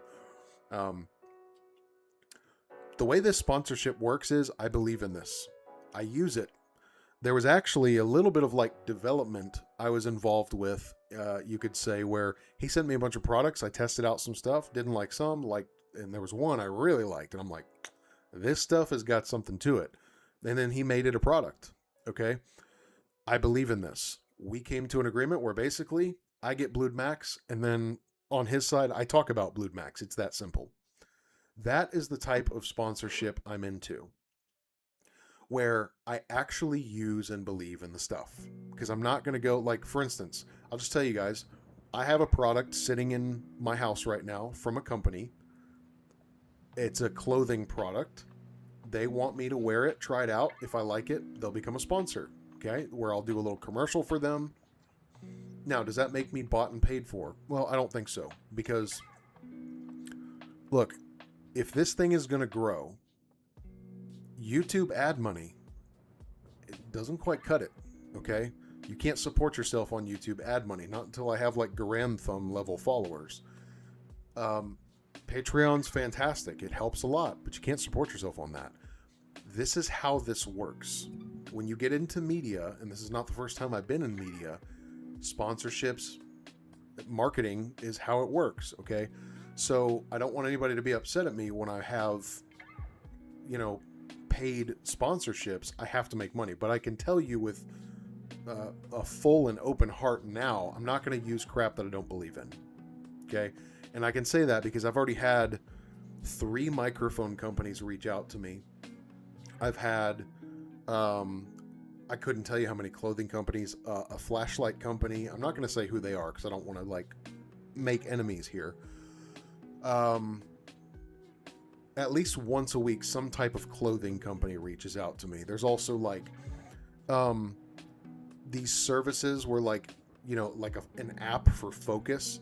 I don't use apps to focus, so I'm not going to take a sponsorship from them just to make money, right? So, you know,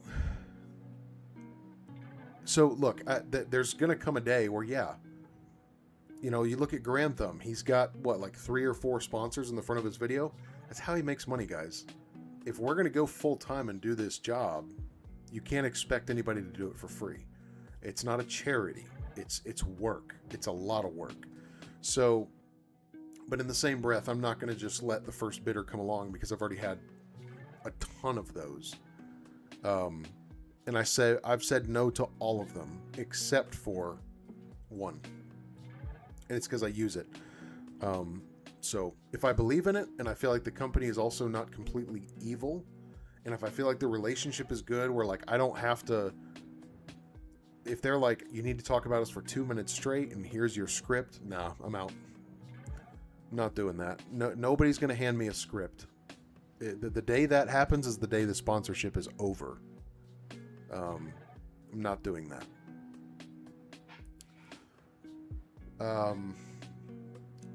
Sparky, I will never become the next Jason Burton. That's never going to happen. I can tell you that right now. I am not that guy. Jason Burton's on another level. He's a legend.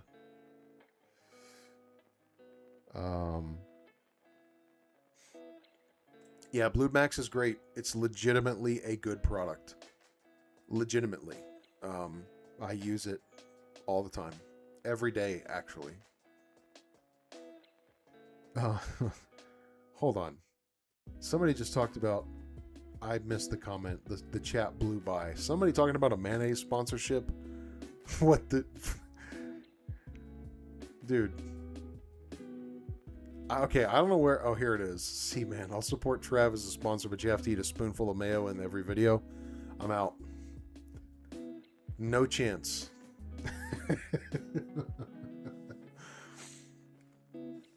Crack says, I'm totally bringing deviled eggs to the Ohio gathering. The gathering is now in Georgia. Congratulations. We will move that gathering states away to stay away from deviled eggs. Oh, man.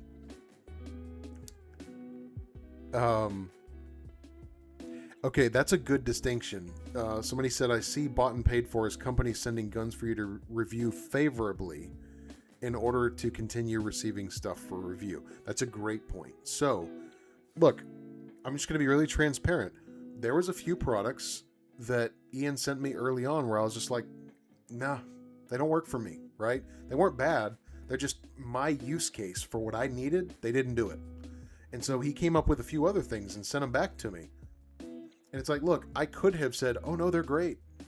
And then I don't actually use them. I just secretly using Ballistol on the sides, which I still love Ballistol for certain things. But when he came up with something that worked, I'm like, now we're talking. This is that, like, for blued guns, I'm not joking, guys. This stuff is awesome. It's great. And I would recommend to you, use it on a blued gun, put it away for 6 months. When you pull it out, the gun's going to look the same. So, anyway. But yes, no, I'm not going to receive products and just say that they're great. Like, I've already, in fact, there was one company, a flashlight company, I'm not going to say who, but they wanted to send me some stuff, and the way they worded the text was very clever. And I basically said, listen, I'm going to be straight up with you. The review is going to be my real thoughts. And they were like, yeah, but how much... They didn't say this, but it was like, but how much would it cost for it to just be a good review? And I'm like, $14 million. And they never responded. So,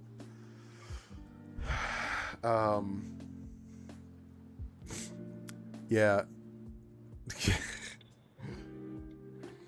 I'm not even going to say that. Wyoming Gun Project says, Matt, of course. I'm reading it like I don't know who that is. The gathering will be at Ogden, Utah at the John Moses Browning Museum. Yeah, that is going to happen. Absolutely. You guys are funny. I'm not going to say anything. So yeah, no, man, I'm not for sale. Now, I'll tell you this. Like, if I lost my job and that was my only prospect to feed my family, your boy is getting like a tramp stamp of something. I'm sorry, you got to feed your family. But no, at this point, what I do with this YouTube channel, I like to think that it's like Trump's first run, where he's like, I don't need your money. I can say what I want, right? That's kind of where I am. Is I'm like, I don't have to do this. I do this because I want to.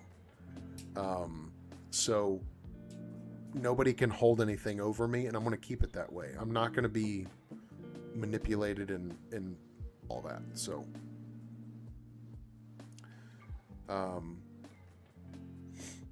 yeah, I don't remember what Red Dot company reached out to me, but I just, if I showed you guys these emails, you'd be like, oh, AI definitely wrote these emails, because they say things like, hey, Old Path Traveler, we've been watching your channel and we're really interested. And I can almost hear like some cheesy music, like ba-ba-ba-da-ba, like some stupid thing in the background. And they're like, we'd like to offer you da-da-da. And I just responded to one of them. I'm like, have you ever even like really watched, you think red dots are the thing I'm going to be into? Have you seen the crap that I'm shooting? Like, I was just like, this is the most tone deaf, uninformed email I've ever seen. Yeah. Yeah, there you go. See, man, that's very well said. I can't be bought, but I can be rented for a reasonable rate. Not wrong. Not wrong.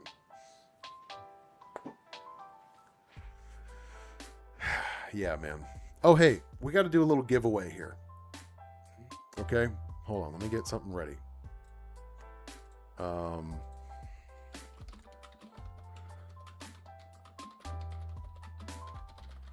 Okay, so here we go.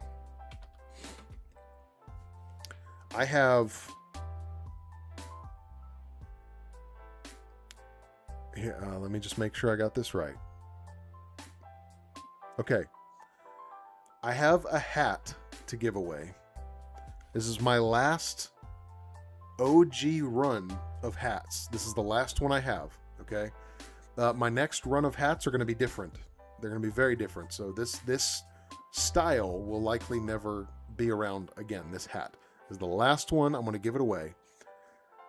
And it's going to be with some trivia, okay? Now, I know what's going to happen. Everybody's going to rapidly go Google the answer. So I just want to wait. We're going to get everybody ready. Okay, I'm going to ask you a trivia question about John Moses Browning. And the first one to get it right, I will send you this hat for free $99. Now, if you're one of the Patreons and you already have the hat, well, just don't frickin' participate. Unless you want 2 hats, that's fine. You can do that. But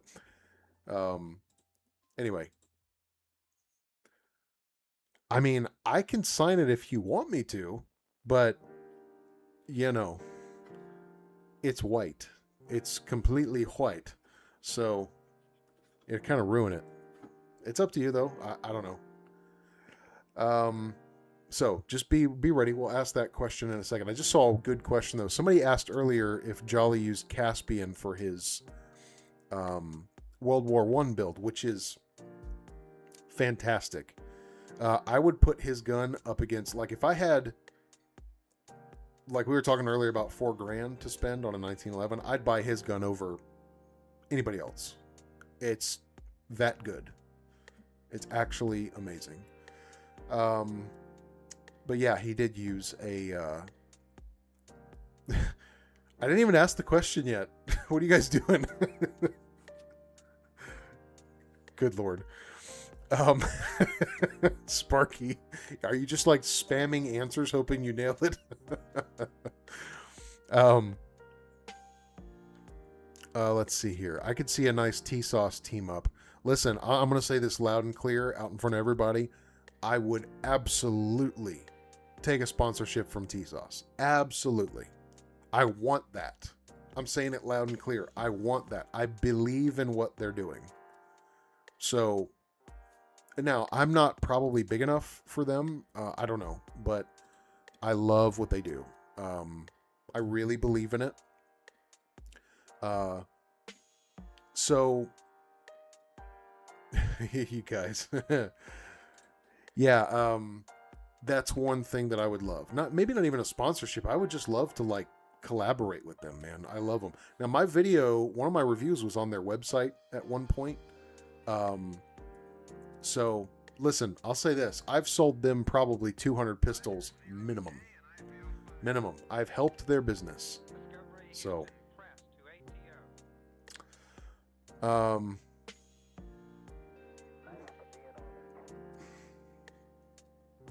let's see here. Yeah, you know what? Let's go ahead and do the trivia. Okay, we ready? Here we go. Here we go. Now, let's see. Which one should I ask? I have 2 questions. Okay, I know which one we're going to do. Name one of John Moses Browning's 5 brothers. Go. You guys were thinking gun-centric. I'm thinking about the man himself. Let's go.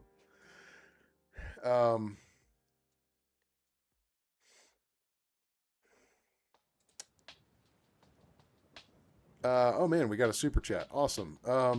Solo fan says, getting a Colt Classic 1911 for my first 1911. What upgrades do you suggest? I want this to be my one and done. Well, let me break it to you. You're gonna get gonorrhea really bad, and there's no patch, there's no gum, there's no cure. Once you get bit, you're gonna want more. So that rhymed. I didn't plan for that to rhyme. Oh, here we go. We got some answers. Let's see.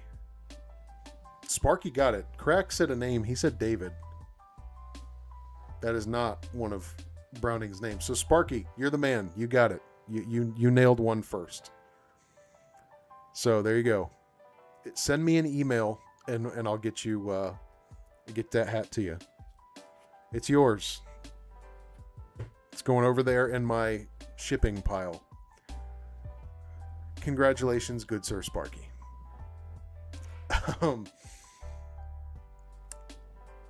Let's see. Your Haima. Wow, I'm not gonna try to pronounce that. I heard a lot of people mention your name when they said they got into 1911s. Yeah, look, I'm honored by that. I have been told that a lot as well. I'm happy for it. I want people to enjoy themselves and enjoy these guns, so I think that's great. But back to this question from Solo Fan. Okay, so you're getting a Colt Classic. You want it to be really right. Here's the thing. Here's what I'm going to recommend to you. Where to start here? So Colts are either really good or really bad.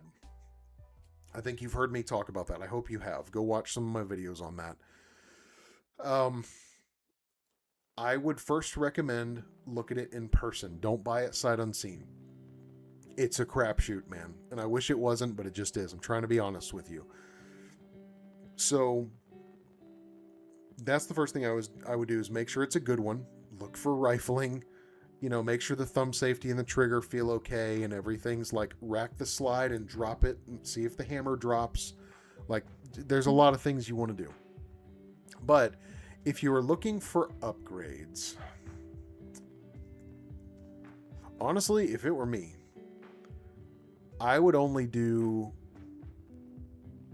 a few things. I would get rid of the plastic mainspring housing. And I would install a flat, smooth Ed Brown mainspring housing. That's one. I would do a Harrison medium solid trigger. That's two. I would do a Nighthawk ignition kit, which is a disconnector and a sear.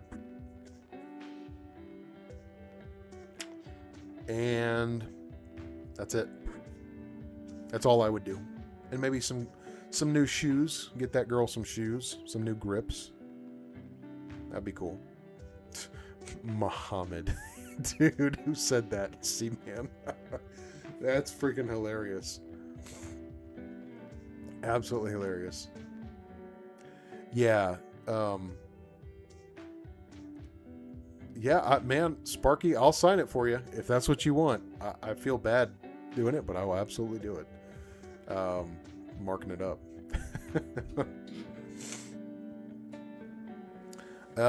Here's a good question. Are you going to be making any more of the 45 cartridge boxes? So I want to, but here's the problem. So in order to keep the size identical to the old vintage boxes, the insert that goes inside has to be like CNC machined. And here's the problem. That insert, the tolerances are literally like 1,000th thick between cases. That's extremely thin. New year, new me. Just to give you an idea, How about new year, new money? to get Experian, you can actually take control of your stupid finances. ads, to get, I think we did 130 inserts for all the boxes that I sold. When my buddy Kyle was in the process of producing those on his CNC machine, it was 75% waste. 75% of those inserts were destroyed in the manufacturing process. So we're not going to do that again. We're trying to figure out a new way to do it. The original method that I did was I made my own inserts with cardboard and hand fitted the whole box and glued them together. But guys, it takes like an hour and a half to do one box. It's completely inefficient. So, and unfortunately, finding somebody in a product or like a material that can be machined, or not machined, but CNC'd or even 3D printed with that tight of tolerances, it's very difficult. And even if you find somebody who can do it, they're usually just an unreliable mess of a human being who can't do one thing in order. So I won't do business with them. That you have to be like a actual organized professional person for me to do business with. So there's a lot to figure out. I'm trying to redesign my own box, which, see that insert right there, all those cartridges? That is a prototype for a new box that I actually ended up using for this box. And my buddy Kyle was like, what the heck? You know, so he has to make me another one. But anyway, I'm going to try to make the box bigger and make it like my own style. But I really want to keep it to the original size. So that's the problem I'm running into right now. I have some ideas, but I need somebody who is reliable, communicative, not a completely self-absorbed, selfish douchebag, and who has a 3D printer. If I could find somebody who has that going for them, and we could produce 200 inserts in a reasonable amount of time for not a lot of money, then we can do it. We can go right now. But that is my bottleneck right now. So, yeah, let me go back up. Yeah, Solo Fan, I hope that answered your question. Thank you for the super chat. Yeah, let me know if you need any more, if you got any more questions. Let's see. Tell you what, C-Man, next stream, I'm going to have a bowl of Cool Whip. Not the mayo, like the sweet stuff you put on pie. And you can pretend that that's mayo. That's what I'll do. I am not eating mayonnaise. It's freaking disgusting.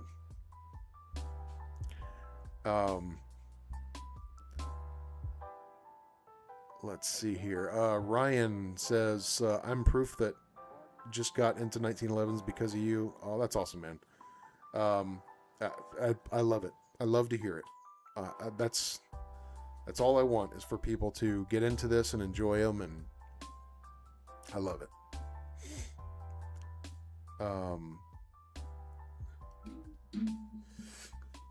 Here's a good question. From Things to Do, what's wrong with the plastic mainspring housing? It's plastic. They break. Listen, I personally watched my friend John pull out his old Kimber 2. It was a TLA 2. Unload it and just fumble and drop it. It hit the door jamb going into from his garage to his house. The plastic mainspring housing broke and the mainspring shot out the bottom. That's why plastic sucks. It's terrible. Yeah,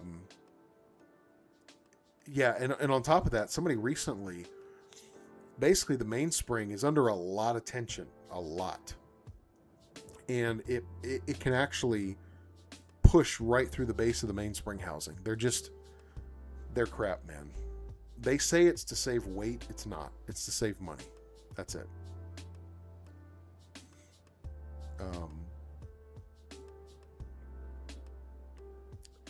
Yeah, Fearless Journey, you were thinking about 45 Colt boxes too. That's something else I'm working on. I'd like to make a run, because this right here, that's a 45. Those are 45 Colt rounds. So there's several things to do. It's just finding people to do this with.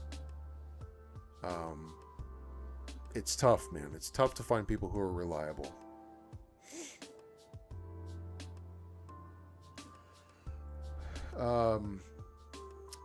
Yes, it is dumb to pay almost $1,000 for a pistol and it come with a plastic mainspring housing. It's upsetting. I know. Yes, crack. It is correct. I look like a mayo person. I just look like straight up mayo. That's true. But I'm not a mayo guy at all. That's too funny. The Lagarde loads. That's something else I'd love to offer. I actually want to sell that ammo. I'd love to do that. But again, it's going to take money. I'm going to need an auto-progressive system. It's going to be thousands of dollars of investment to do that. Thousands and thousands and thousands. So, would love to do it. We'll get there one day. But I just feel like there's a lot of stuff I could do as a business that nobody else is doing. So, it's just infrastructure, man. There's a lot of stuff to build and a lot of risks to take. So yeah, man. All right. We gave the hat away. We talked about that rifle that I'm going to go shoot tomorrow morning right there. It's all lubed up and ready to go. Lots going on, man. Yeah. Oh, man. And speaking of this, selling things, I would also, there's stuff I'd like to do with black powders. I'd like to offer a service where people can send me, which they could do this now, technically, because you can mail black powder firearms. I'd like to do tuning work on percussion revolvers. Yeah, dude, there's just so much cool stuff. I'd like to sell paper cartridges. I want to sell the stuff that I wish someone was making, which is honestly a lot of the reason why I got into this stuff, is because no one was doing this stuff, or if they were, it's far too expensive. And so I had to learn it myself. And so, yeah, I would love to open the door and do it. And we'll get there. This year is my goal. This year, I'll be open for business. I'm really looking forward to it, man. Really looking forward to it. And, man, there's even stuff I want to do, like, certain rifles. I just feel like the people that watch my channel, we're interested in a lot of the same stuff, and I think it would be really cool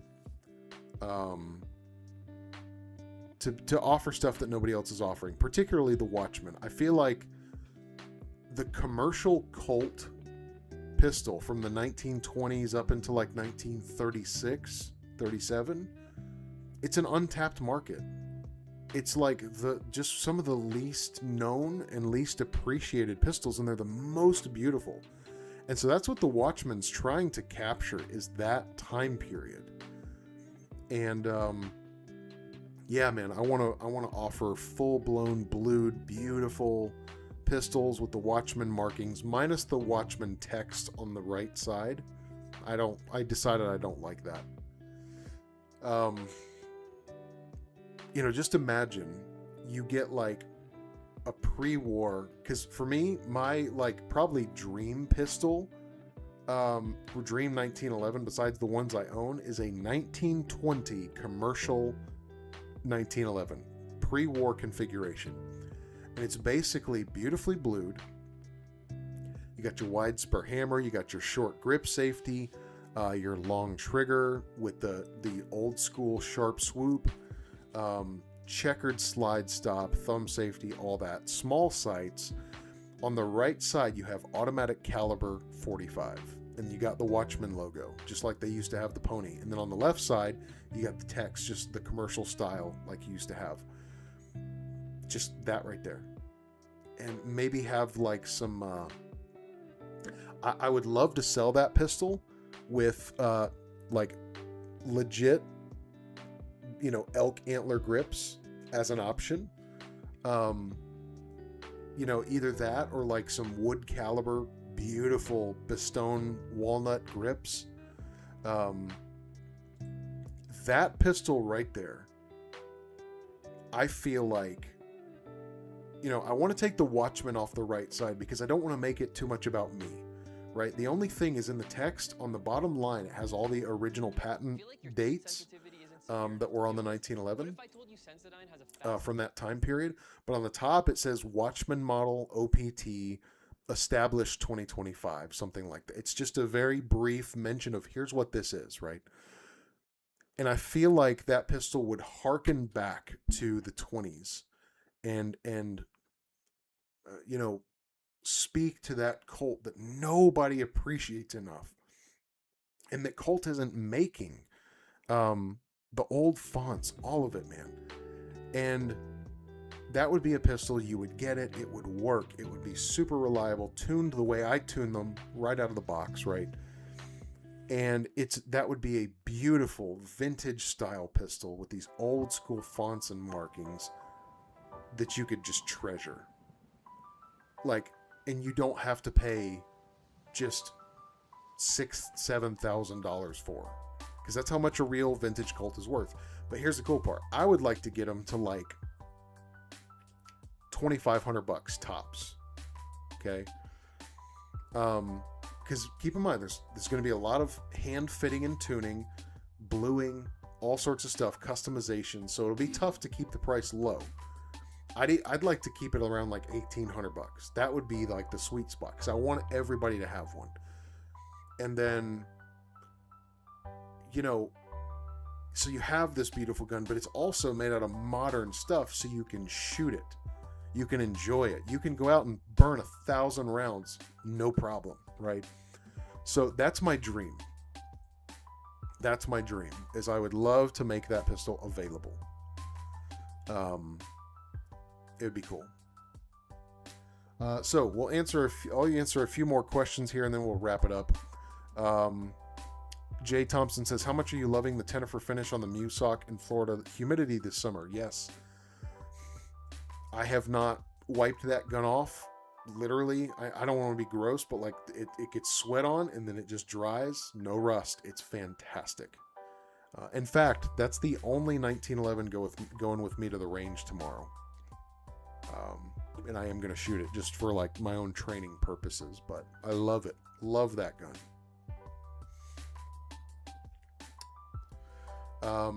Seaman, the Trav designed Watchman display boxes would be fantastic. Yeah, so like what I did right here with the single actions, this kind of box, that's what it would ship in. The Watchman would ship in something with this beautiful blue felt, very simple old school style box, very understated. I like understated. I don't like gaudy, flashy, all that. I like very vintage style, understated.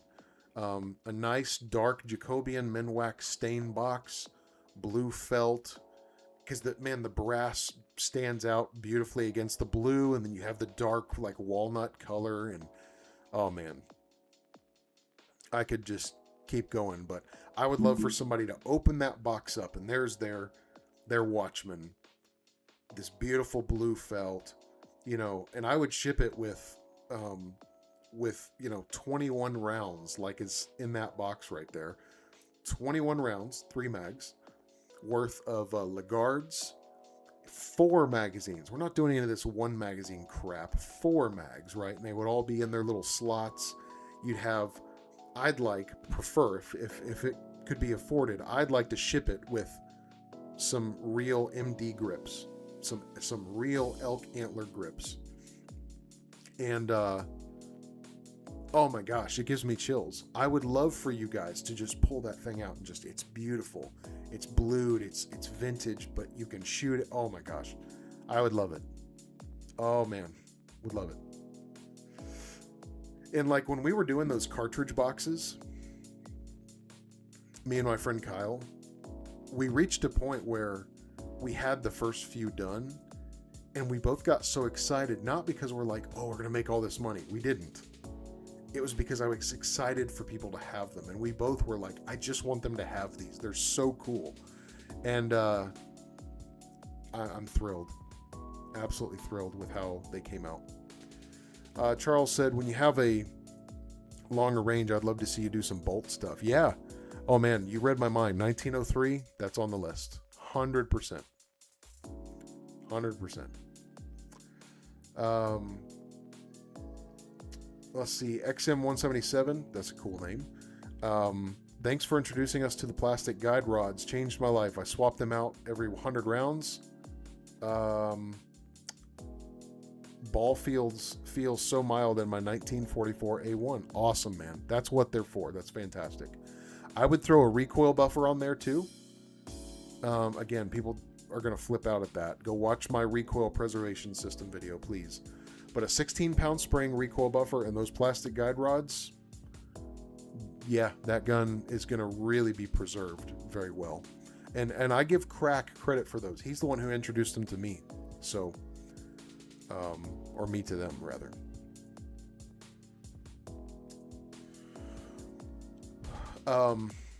So Jay Thompson, great question regarding the Watchman, I'm guessing. He said, maybe you could order a batch of slides and frames, someone like Caspian. Yes, that's what I would do. That's really the only way to do it, because if I was going to do like an A1 interwar, I could use an ASF.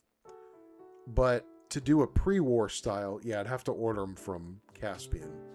And the problem is, like, I can't just order a batch unless I have sold a batch. This would have to be like a pay up front kind of deal, because the way I've spec'd them out, it's $1,000 in parts, easy. There's no way around that. And that doesn't include all the fitting I'm going to be doing to that pistol, the finish work, the sanding, the laser work, you know, some custom roll marks that I would actually tap in by hand. There's a lot to do it right. So, yep.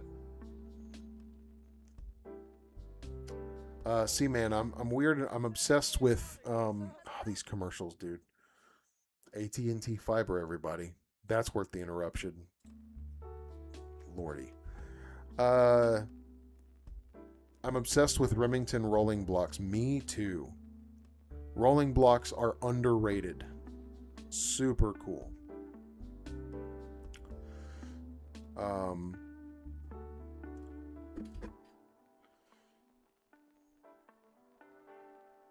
Let's see here. Just catching up on the chats. Yeah, Fearless Journeys. I agree. That would make the whole kit for a buyer, and they would have a display box. Yeah, here's what I would want for that box. I would want the box to not just be a display box, but also a box that you can take to the range. So like with this box here, I can't go pick it up because YouTube will freak out on me, but that gun, I put in these little felt washers. And so basically I made these pads where the pistol is about to touch the walls of the box. So the whole pistol like locks in there. It's friction fit, so it's not moving around. And so, but it's from thick felt pads on those pressure points. And so the whole design behind that is, that just doesn't look pretty. You can put the lid on that box and throw it down a flight of stairs. The gun's going to be fine. Like, it's very secure in there, and everything, it's completely encased in felt that's about half an inch thick. So it's very secure, and that's what I would do. The same thing with the 1911 boxes, where like it's beautiful. You open it up, that's where you can store it safely. But also, like when you want to go to the range, it would have some little brass handles on it, so you can take it to the range, open it up, it'd have a little brass kickstand. Beautiful, right? And so it's functional. It's functional and it's beautiful. I would love that.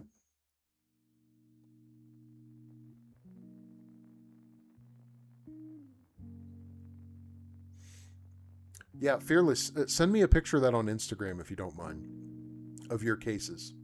I'd love to see them.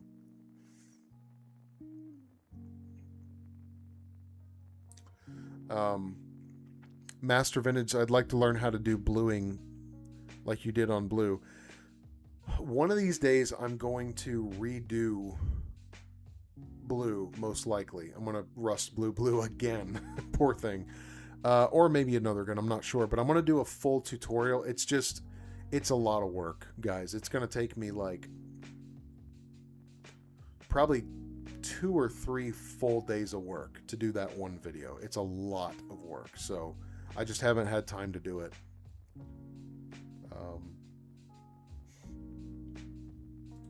Yeah.